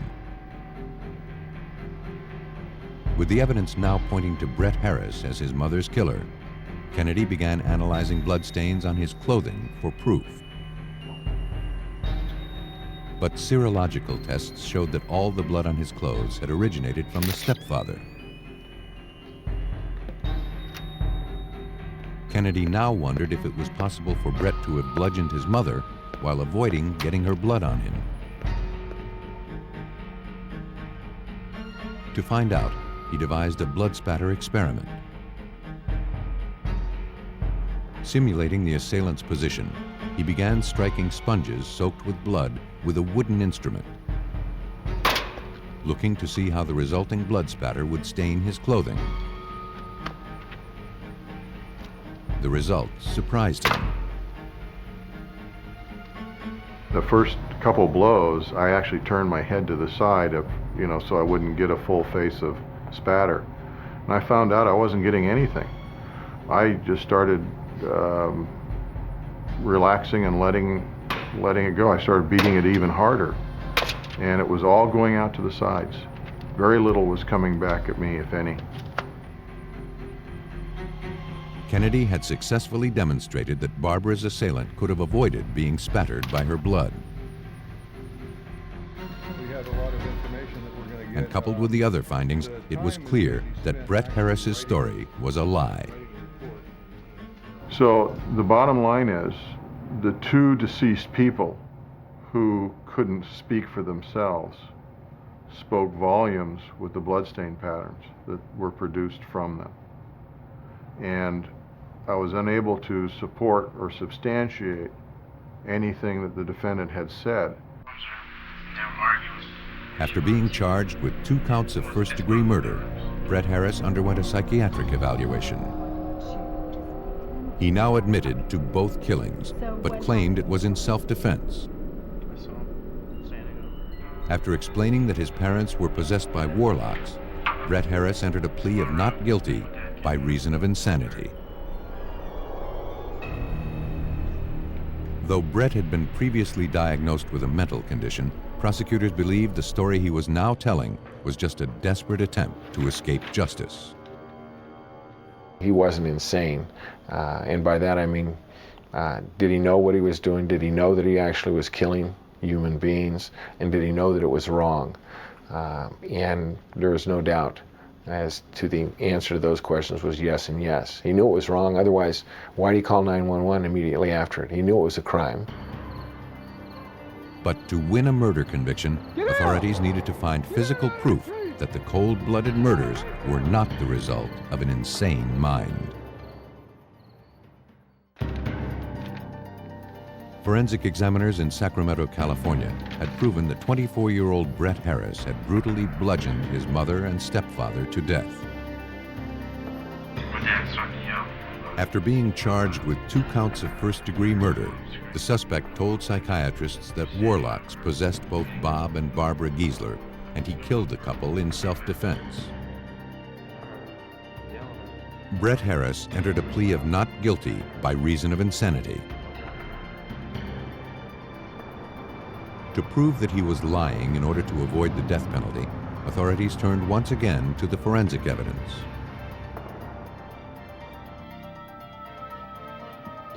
Examiner Brian Kennedy began looking at all the physical evidence recovered from the crime scene, looking for anything that could demonstrate that Brett Harris knew what he was doing at the time of the murders.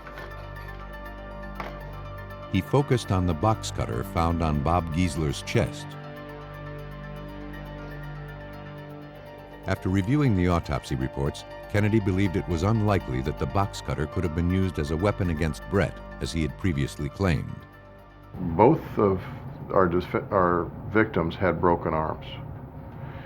If you're defending yourself with your arms and you've got holding something and it's severe enough to break the arm, you're going to lose control of whatever's in your hand, most likely.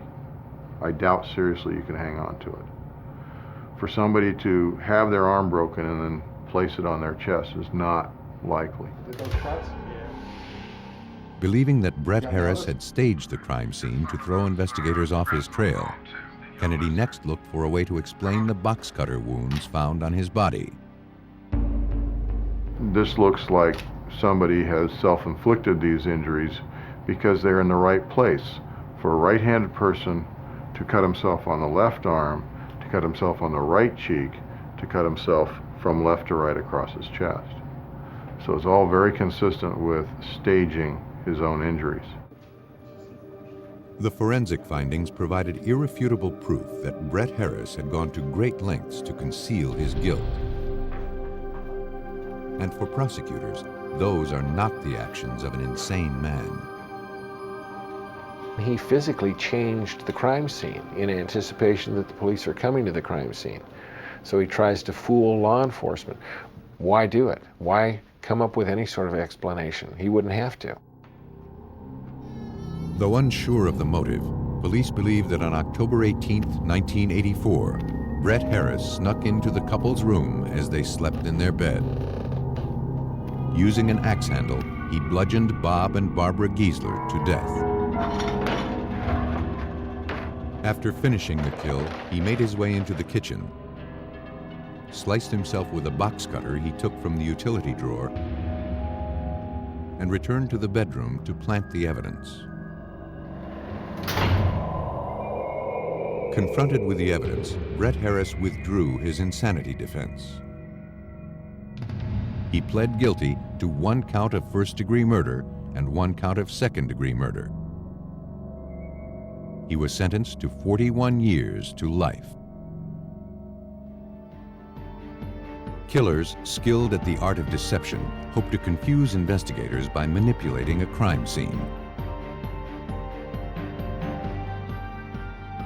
But forensic experts can find justice for victims of homicide by seeing through a murderer's lies, which are written in tainted blood.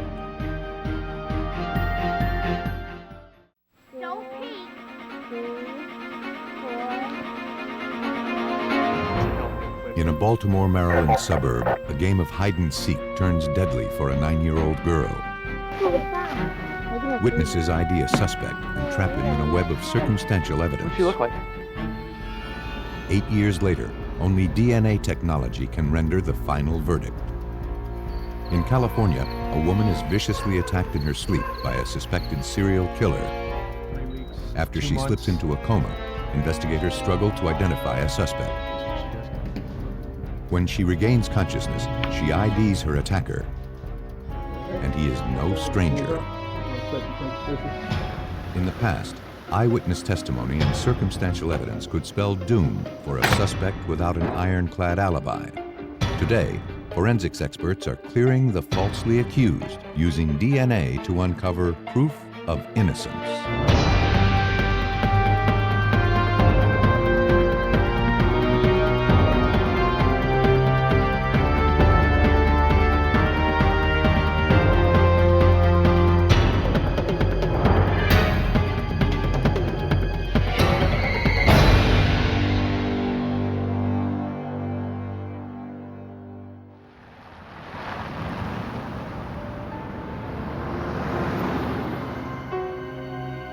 On the afternoon of July 25, 1984, in the Baltimore, Maryland suburb of Rosedale, police responded to a father's frantic 911 call. Thomas Hamilton reported that his 9-year-old daughter Dawn was missing. His sister had been babysitting Dawn and Dawn's cousin Lisa that morning. It's just behind the apartment houses. 8-year-old Lisa told police that she and Dawn had left to go play at a nearby pond around 10:30. The surrounding wooded area was a great place to play hide-and-go-seek. 15, no, 20. 1. No peeking. 3. But after some time, the two became separated. 6. 7. Lisa couldn't find her cousin and thought that maybe Dawn had decided to go back home. But she had not returned. After an hour passed without a word, the aunt became concerned and contacted her brother. Thomas Hamilton knew that Dawn was familiar with the woods and thought it was unlikely that she had simply become lost. He feared that something terrible had happened.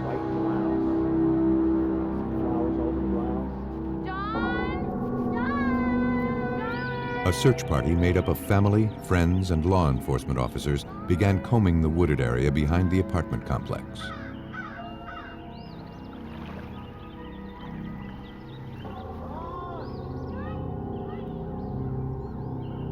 After several hours, their efforts had turned up nothing.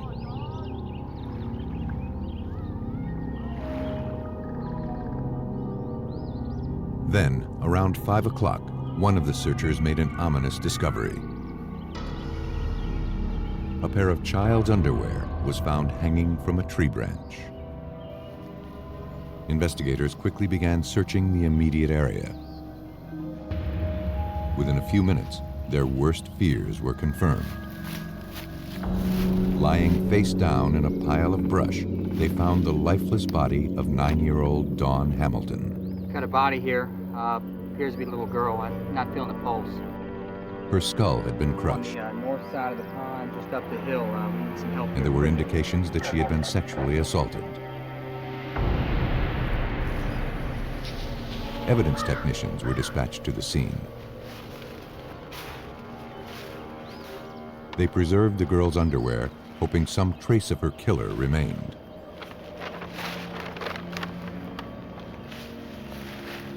Investigators collected a large piece of cinder block found near the victim's head. It appeared to be consistent with having caused the trauma to Dawn's skull. The body was removed from the scene and sent to the medical examiner's office for autopsy. Word of the young girl's death quickly spread through the city. Tony Pipitone, a reporter for the Baltimore Evening Sun at the time of the homicide, followed the investigation. The murder of Dawn Hamilton would soon become front-page news. This was a huge story for this area. I mean, it's not every day a 9-year-old girl disappears and then turns up murdered. There were a lot of people out there. There was a lot of concern about who the killer was and whether they would find this killer. Investigators hoped the autopsy might provide some clues to the killer's identity. The medical examiner determined that Dawn Hamilton had not died as a result of the blunt force trauma to the head. After being beaten, she was then strangled. Though there were also indications that the young girl had been sexually assaulted, the medical examiner found no evidence of rape. However, a minuscule amount of biological evidence was recovered from the underwear. The samples were collected and analyzed, but in the days before DNA testing was available, examiners were unable to provide police with a specific genetic profile of the killer. Investigators turned to the public for help, but no leads were developed. I want to ask you about what happened at the pond. But a short while later, 2 boys from the Rosedale neighborhood came in to speak with police. They had seen Dawn with a strange man at the pond just hours before the young girl's body was found. The boys had been searching the area for turtles earlier that morning. When they spotted a stranger fishing by the side of the pond, they decided to show off their catch. Lisa! As they were talking to the man, Dawn Hamilton emerged from the woods. She was looking for her cousin Lisa and asked if the boys would help her.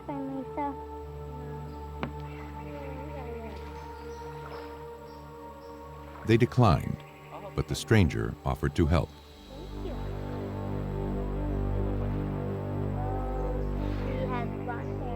Moments later, Dawn disappeared into the woods with the man. The boys described the stranger as being about 6'5", having curly blonde hair and a mustache. With the help of a police sketch artist, the face of the murder suspect began to take shape. For everyone following the investigation, it was clear that this was a huge break for police. They had the 2 boys who had seen her go down this trail with this man who had offered to help her find her friend. And they believed whoever that man was would be key to solving this case. The composite sketch of Dawn Hamilton's suspected killer was quickly distributed through the media. Police also took the drawing door to door throughout Rosedale. Several neighbors claimed to have seen the man lurking around the area on the day of the murder. But no one had seen him before then, and no one knew his name. As the investigation threatened to stall, pressure to solve the case mounted. Again, police turned to the media for help. It's Tony Pipitone. Desperate to generate a lead, detectives released a psychological profile of Dawn's killer through all area newspapers. The detectives had this profile done that said that whoever was responsible for this crime may have had an argument with a woman, a domineering woman in his life, may have been projecting that anger at that woman at this little girl. They said that whoever did this, according to this profile, grew up around the water because he was near the pond and where these boys were fishing and had gone to this pond as some kind of refuge in a troubled time. And what's your name? Hundreds of tips poured into police. Thanks for calling.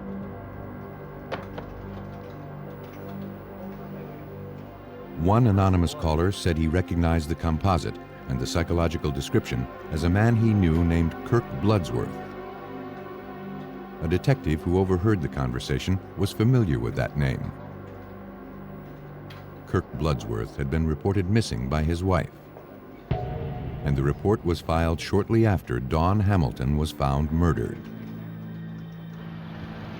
Believing there may be a connection, investigators quickly arranged to speak with Bloodsworth's wife. She said in the weeks before Dawn's murder, she and her husband's marriage began to deteriorate. We had a big fight last. And why hasn't it been paid yet? Throwing things at me. Kirk accused her of spending beyond their means. Frustrated, she fought with him constantly. As the tensions mounted, Kirk became distant and preoccupied.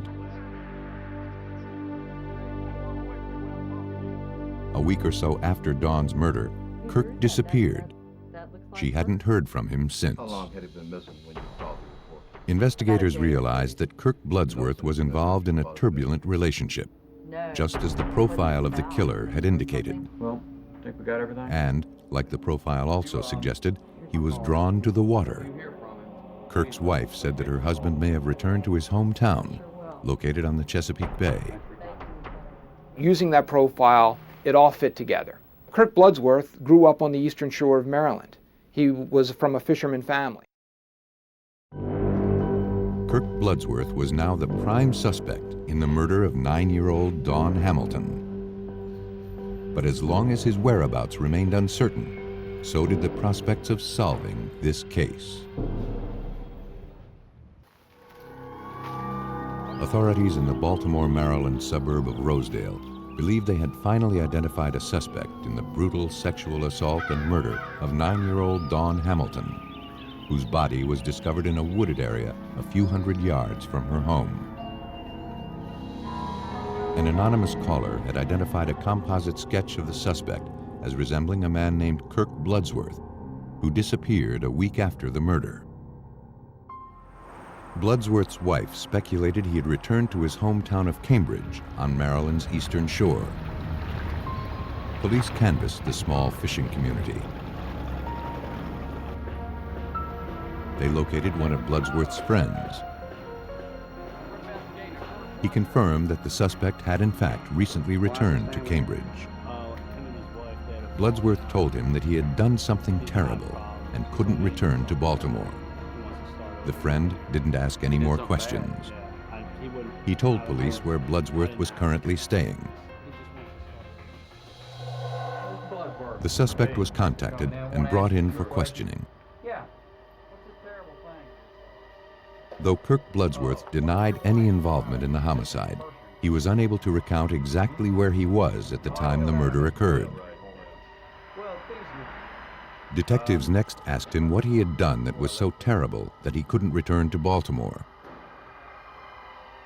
Bloodsworth responded that he had failed to take his wife out for a taco salad dinner, and he knew she would never forgive him. To police, the explanation was ludicrous. Investigators produced a large piece of cinder block, similar to the one found at the crime scene, and a photo of the victim to see how the suspect would react. They placed the rock in the interview room without referring to it specifically, and they watched his reaction. And I remember one of the detectives saying you could see him just kept going, staring back at that rock. You know, his eyes would shift back at that rock, back at that rock. Everything about the suspect led authorities to believe that he was Dawn Hamilton's killer. Now, 2 decades later, Kirk Bloodsworth recalls that there was nothing he could have said to convince them he was not involved in the murder. And they kept drilling me, and all I kept saying was, I didn't do it. I'm telling you, I didn't do it. No, I might not know exactly where I was right then and there, right now, but I didn't do it. I know whatever it wasn't killing a little girl that day. Stop me, all right? But the evidence continued to suggest otherwise. The boys who helped create the composite sketch of the suspect were shown a photo lineup. Though Bloodsworth was shorter and heavier than the boys had described, and his hair was a different color, they picked him out as the man they had seen with Dawn near the pond. Several Rosedale residents also identified photographs of Bloodsworth as the man they saw hanging around the day of the murder. In the early morning hours of August 9, 1984, police traveled to Bloodsworth's cousin's home on the eastern shore, where he was staying at the time. It was 2:45 in the morning, and they said, there he is. And I physically turned around and looked the other way because I was expecting them to see, you know, my cousin's boyfriend or something, or somebody else, not me. And I was just in total shock by the fact that there was 20 people on the lawn with guns and police cars. They were surrounded the house, front and back, all over the place. Dawn Hamilton. Kirk Bloodsworth was charged with first-degree murder. And though the case against him was circumstantial, prosecutors sought the harshest penalty. You had the boys who identified him as being the man that went in the woods with Dawn Hamilton.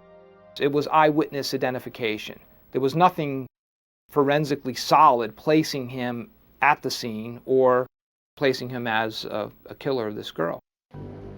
Still, it took less than 3 hours for the jury to find the defendant guilty of murder and sexual assault. 2 weeks later, 21-year-old Kirk Bloodsworth returned for sentencing. Kirk stood up and said, "This is a travesty. This is misjustice. He would never do that to a girl." The judge sentenced him to death.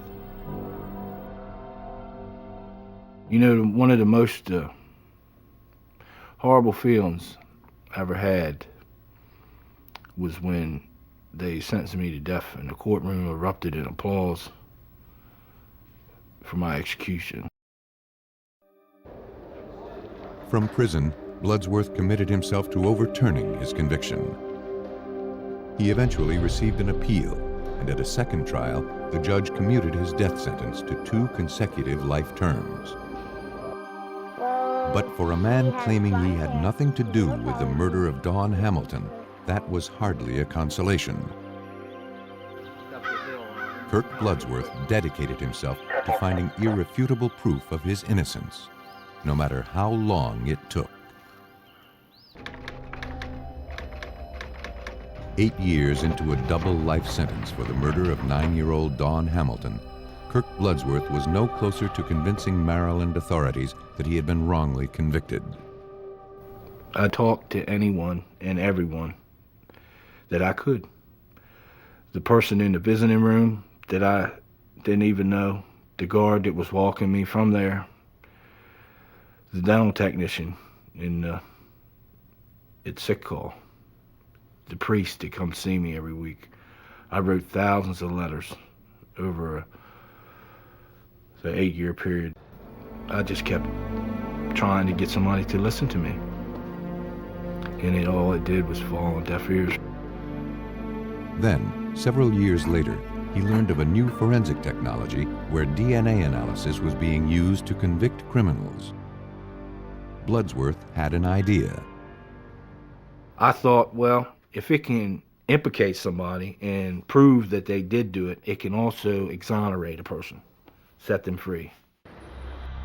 Dr. Ed Blake of the Forensic Science Associates Lab in Northern California agreed that recent advancements in DNA technology could now offer Bloodsworth hope that previously didn't exist. Well, at the time that Dawn Hamilton was murdered, there was no DNA technology for all intents and purposes. It's not that the science didn't know about DNA. Certainly, generally, science did know about DNA. It's just that the technology for doing work in a forensic setting hadn't evolved to the point where that technology was useful in a forensic setting. Fortunately for Kirk Bloodsworth, things had changed since the mid-1980s. Examiners began looking into the case. The only item that potentially held exonerating evidence was Dawn's underwear found at the crime scene. Examiners, however, were confronted with 2 immediate problems. First, there was no guarantee that any genetic material remained on the garment. Secondly, even if there was, the evidence had been stored in a non-climate controlled environment for nearly 9 years, making it likely that any DNA samples would be too degraded to be useful.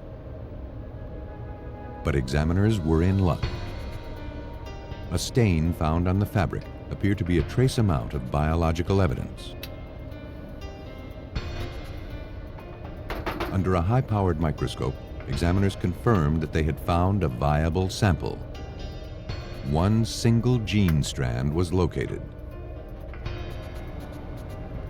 In the past, this minute sample would have been too small for testing. But now scientists had a new technique, referred to as PCR analysis. The technique allows examiners to isolate a single gene strand containing DNA material. Once isolated, the DNA is then copied millions of times over, so that enough copies of a specific gene can be readily subjected to analysis. You can think about DNA like the letters in a book. The letters in a book, which are formed into sentences, and the sentences are formed into paragraphs, and the paragraphs into chapters. A book has a 26-letter code. Well, DNA has a 4-letter code. The PCR process, in effect, searches the entire book of sentences to copy the one sentence that you're interested in looking at, and then copying those over and over so the sentence is easier to read. The procedure was successful. After comparing the genetic profile of Kirk Bloodsworth to the one generated from the evidence, Dr. Blake concluded that Bloodsworth could not have killed Dawn Hamilton. The inmate was contacted with the news. I had tears running down my face and my hands were up in the air. I went down the tier in front of the cell screaming that it's over. Now, I remember throwing my hands up in the air like this and just totally elated. These were Kirk Bloodsworth's last seconds behind bars. Maryland's governor immediately pardoned Bloodsworth. On June 28, 1993, after spending nearly 9 years behind bars, he was released from prison. He was later awarded $300,000 in compensation. Though he returned home to the Eastern Shore, the homecoming was bittersweet. Kirk's mother had not lived to see him a free man. My mom knew. She knew her son. She knew anybody that she raised was not like that. And I guess all moms think that way, but she knew her son well. Knew me well. Well enough to know that I was innocent of what I was in there for. For police in Rosedale, Maryland, as long as Dawn Hamilton's real killer remains at large, the investigation into her murder will never be closed. In Maryland, an innocent man was freed thanks to advanced forensic technology. A convicted killer in Southern California also claims to be paying the price for another man's crime. Around 2 a.m. on September 30th, 1979, Kevin Green returned to his Tustin, California apartment after leaving to pick up some fast food.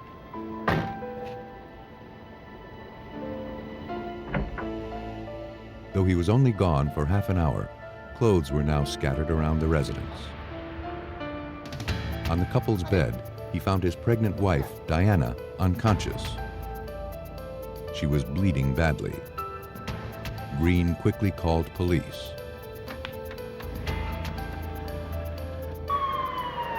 Police and emergency personnel raced to the scene. Diana was alive, but in critical condition. She had been savagely beaten.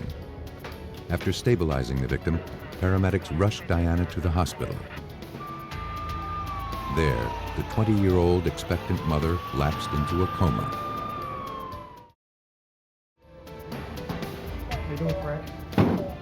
Crime scene technicians began scouring the residence, looking for any trace of the assailant that may have been left behind.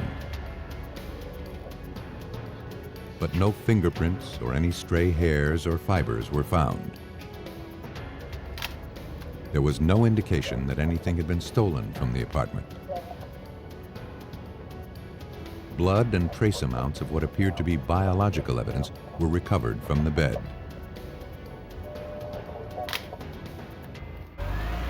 With the only witness to the assault in a coma, police turned to her husband, Kevin Green, for answers.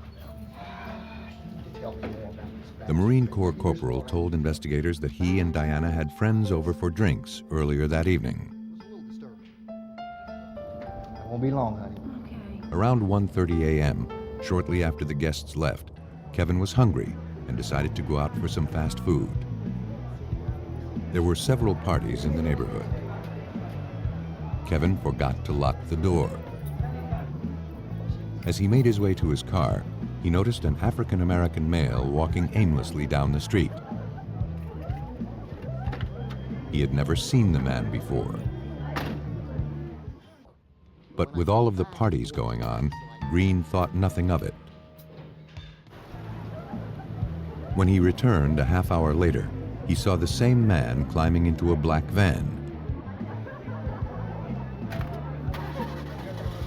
He didn't get a good look at the stranger's face. After watching the van pull away, Green made his way inside. Kevin now believed that the stranger was involved in the assault on Diana. He added that his and Diana's marriage was a good one. To this day, Kevin Green can't imagine why anyone would have attacked his wife. There's no reason in my mind. I can't think of any warnings I've heard or any reference to anything like this. She doesn't have any enemies. I don't have any enemies. Why would this happen? What has happened?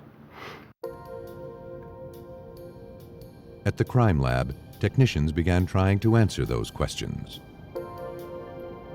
Biological evidence recovered from the victim's body and the bed confirmed Diana Green had been sexually assaulted.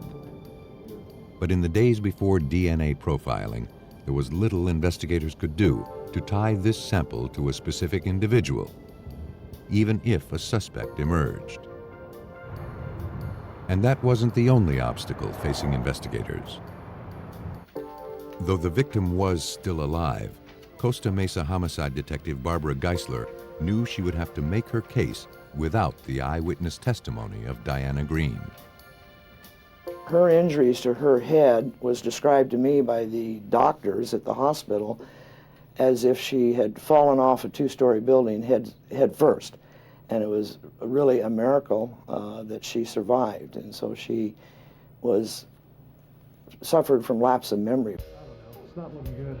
I think some of your problems flow. As soon as investigators began reviewing the details of Diana Green's assault, something immediately caught their attention. The MO was frighteningly similar to 4 unsolved rapes and murders that had occurred throughout Orange County within the past 9 months. All the young female victims were found sexually assaulted and brutally beaten to death.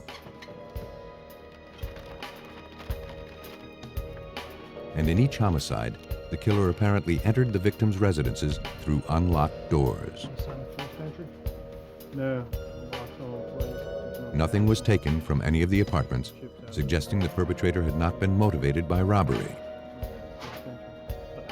Though Diana was the only victim who was married, and the only victim to have survived, detectives were convinced the crimes were connected. The apartment was downstairs. She was home alone at the time of the incident. The apartment did not appear to be ransacked. There didn't appear to be anything taken. There was no theft or burglary involved. She was sexually assaulted and also bludgeoned. That's enough similarity certainly to get your attention. Though Diana Green had miraculously survived an attack by a serial killer, her unborn baby girl was barely clinging to life. The day after the assault, while still lingering in a coma, the situation turned critical. A nurse came in to do the next check on the baby. She was listening to the baby's heartbeat, and then she lost it. And she kept looking for the heartbeat and kept looking. She couldn't find it. There wasn't any warning. There wasn't any anything anybody could do. The baby's heartbeat stopped. And by the time they realized that that's actually what had happened, the baby hadn't just turned. It was too late. The serial killer, who the press dubbed the bedroom basher, had claimed another innocent life. And though publicity surrounding the murder of the unborn baby sent shockwaves through the community, no solid leads were developed. Then, 8 days after Diana Green was assaulted, police were called to an apartment complex just 3 blocks from her residence. There had been another homicide. The body of 24-year-old Deborah Kennedy was discovered by her roommate.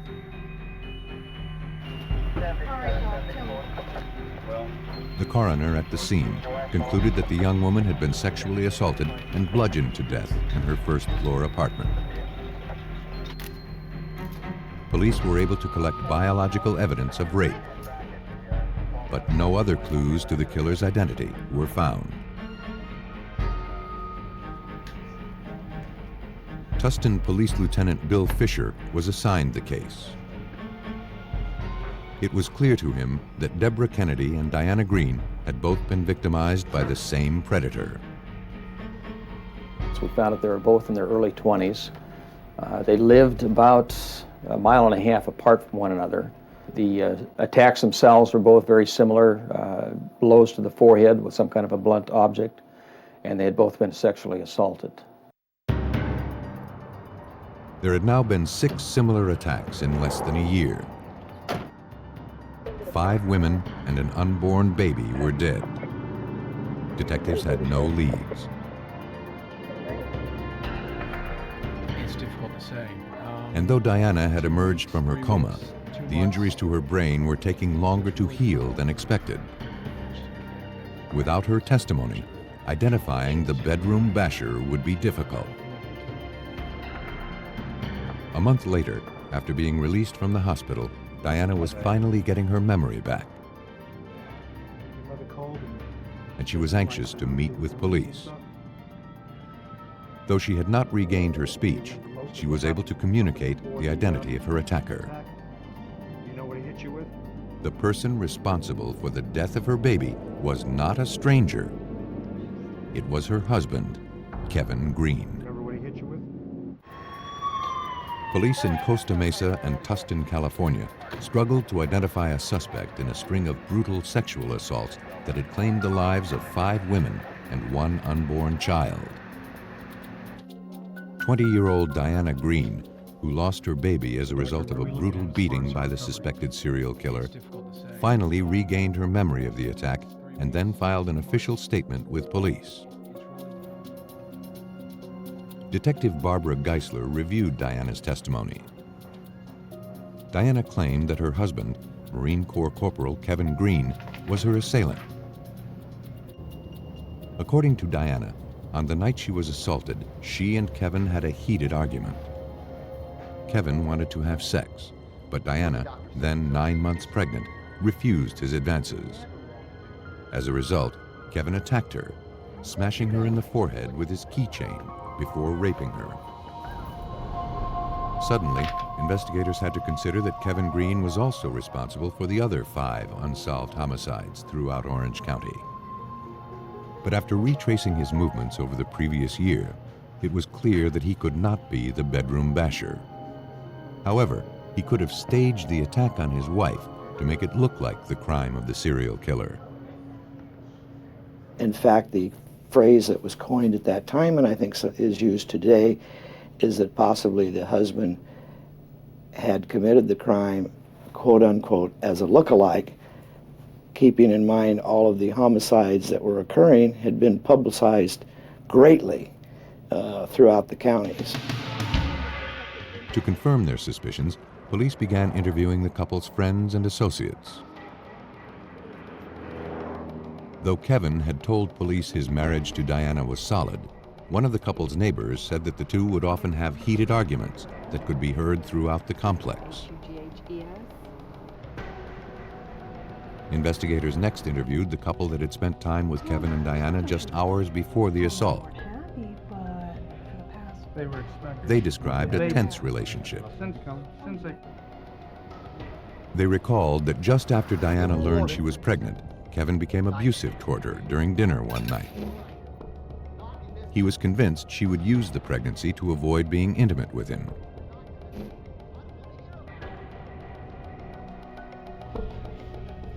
The friends didn't think the marriage was a happy one.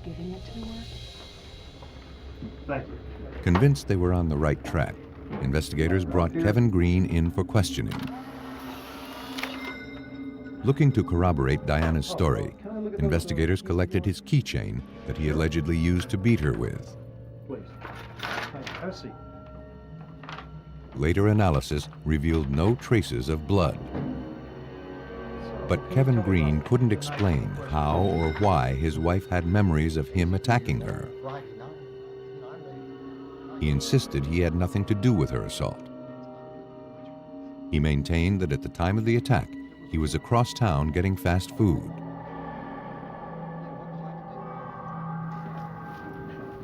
For Lieutenant Bill Fisher of the Tustin Police Department, something about the suspect's alibi was suspicious. One of the things that didn't make a whole lot of sense to us is that the fast food place he went to was an identical one to a fast food restaurant that was directly across the street from where he lived. Both restaurants were open 24 hours for drive-through purposes at the time of the crime. Yet he chose to bypass the one that was across the street and drive to the same type of establishment in the community next door. Looking to catch Kevin Green in a lie, investigators interviewed the store employee who had worked the night he allegedly pulled into the drive-thru. The clerk confirmed Kevin Green's story. She remembered serving him around 1:30 or 2 a.m. on the night of the assault. Appreciate it. The information appeared to be a setback for investigators. But when they factored the driving distance into a timeline of the evening, police realized that Kevin would have had just enough time to attack his wife and establish an alibi. More importantly, the suspect could not explain away the eyewitness testimony of his own wife. She was so emphatic about the fact that it was Kevin that attacked her. We were unable to show anything different. On November 30th, 1980, the Marine Corps corporal was handed over to police and placed under arrest. Green maintained his innocence, convinced that the real culprit was the stranger he had seen outside his apartment the night of the assault. Police felt otherwise. They arrested me and threw me in jail on first-degree murder, attempted murder, and 2 counts of assault with a deadly weapon with great bodily injury. $250,000 bail and headlines for all the world to see. Marine arrested in the beating, attack, and death of his daughter. Kevin Green mounted a strong defense at trial, but Diana's emotional testimony won over the jury. He was convicted on all counts and sentenced to life in prison. Though Green fought to overturn his conviction, his efforts went unrewarded. 15 years into his sentence, he had exhausted all of his appeals. Because he never showed remorse for the crimes that he insisted he hadn't committed, Kevin Green was turned down for parole in 1988, 1991, 1993, and 1995. Green resigned himself to the fact that he would die in prison. A self-proclaimed innocent man. 15 years into a life sentence for assaulting his pregnant wife and killing their unborn baby, Kevin Green continued to maintain his innocence. But with all of his appeals exhausted, his only hope for justice was that the real culprit, who Green believed to be the serial killer known as the Bedroom Basher, would someday be caught. But Tustin and Costa Mesa police had been unable to identify a suspect in the 5 unsolved 1979 homicides. The investigations into those murders had ground to a halt. But in the summer of 1995, Tustin police detective Tom Tarpley learned of a new national database called CODIS, the Combined DNA Identification Index, that had the potential to re-energize those investigations. We were instructed that a database existed in which you could take evidence from unsolved cases, develop a genetic profile from that evidence, and then that evidence would be put into a computer which is maintained by the state of California that holds genetic profiles of known offenders, people who are in prison or have been convicted of certain serious crimes. So you could take the 2 genetic profiles and see if there was a match between the unsolved case and the known offender. Detective Tarpley requested the case files for any of the unsolved serial murders that contained potential DNA evidence. Tom, here's that file. Lieutenant Bill Fisher, who had also worked the case against Kevin Green, had one. He turned over the file of 24-year-old Deborah Kennedy, who was bludgeoned to death within days of the assault on Diana Green. When Lieutenant Fisher brought me the Deborah Kennedy case file, I went through that file looking at the physical evidence, and it appeared that there was a rape kit that was taken at the time of her discovery. Hoping to close one of the unsolved bedroom basher murders, detectives retrieved the sexual assault kit and sent it to the Orange County Sheriff's Crime Lab for analysis. But now, more than 16 years since the specimen was collected, criminalist Frank Fitzpatrick wasn't sure if the old sample would be of any use. The problem was that the sexual assault kit had not been refrigerated, had not been frozen, and we really had no idea of what kind of shape this biological evidence was going to be in. We asked one of our DNA analysts to work through the night and to see what they could do with trying to extract some DNA from this. Technicians were in luck. Trace amounts of genetic material were extracted from a clipping of Deborah Kennedy's bed sheets. Using the PCR technique, the DNA was then copied so that criminalists would have enough material to test. The analysis produced a genetic profile of Deborah Kennedy's killer. When investigators entered the profile into the CODIS database, they found an identical match.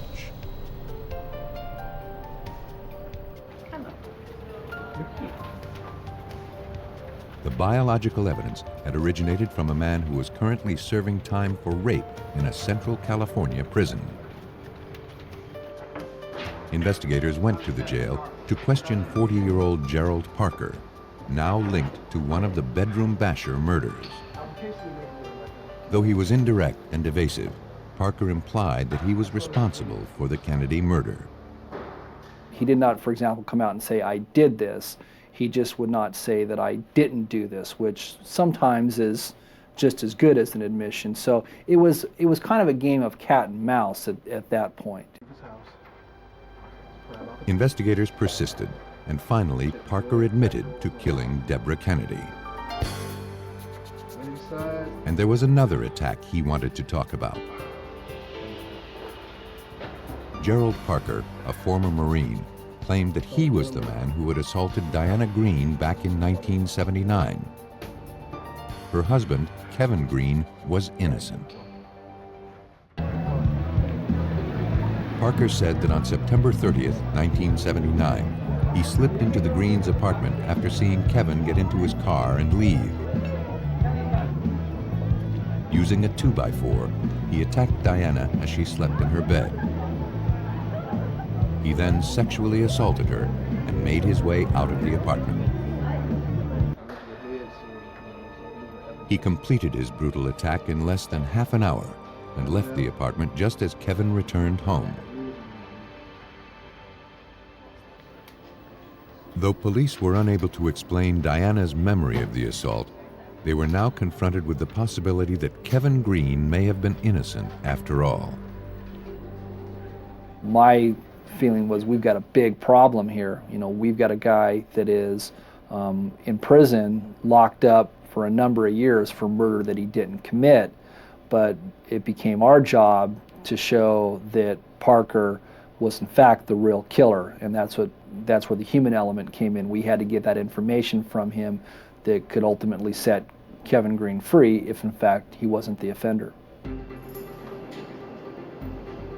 And the best way to do that was through the physical evidence.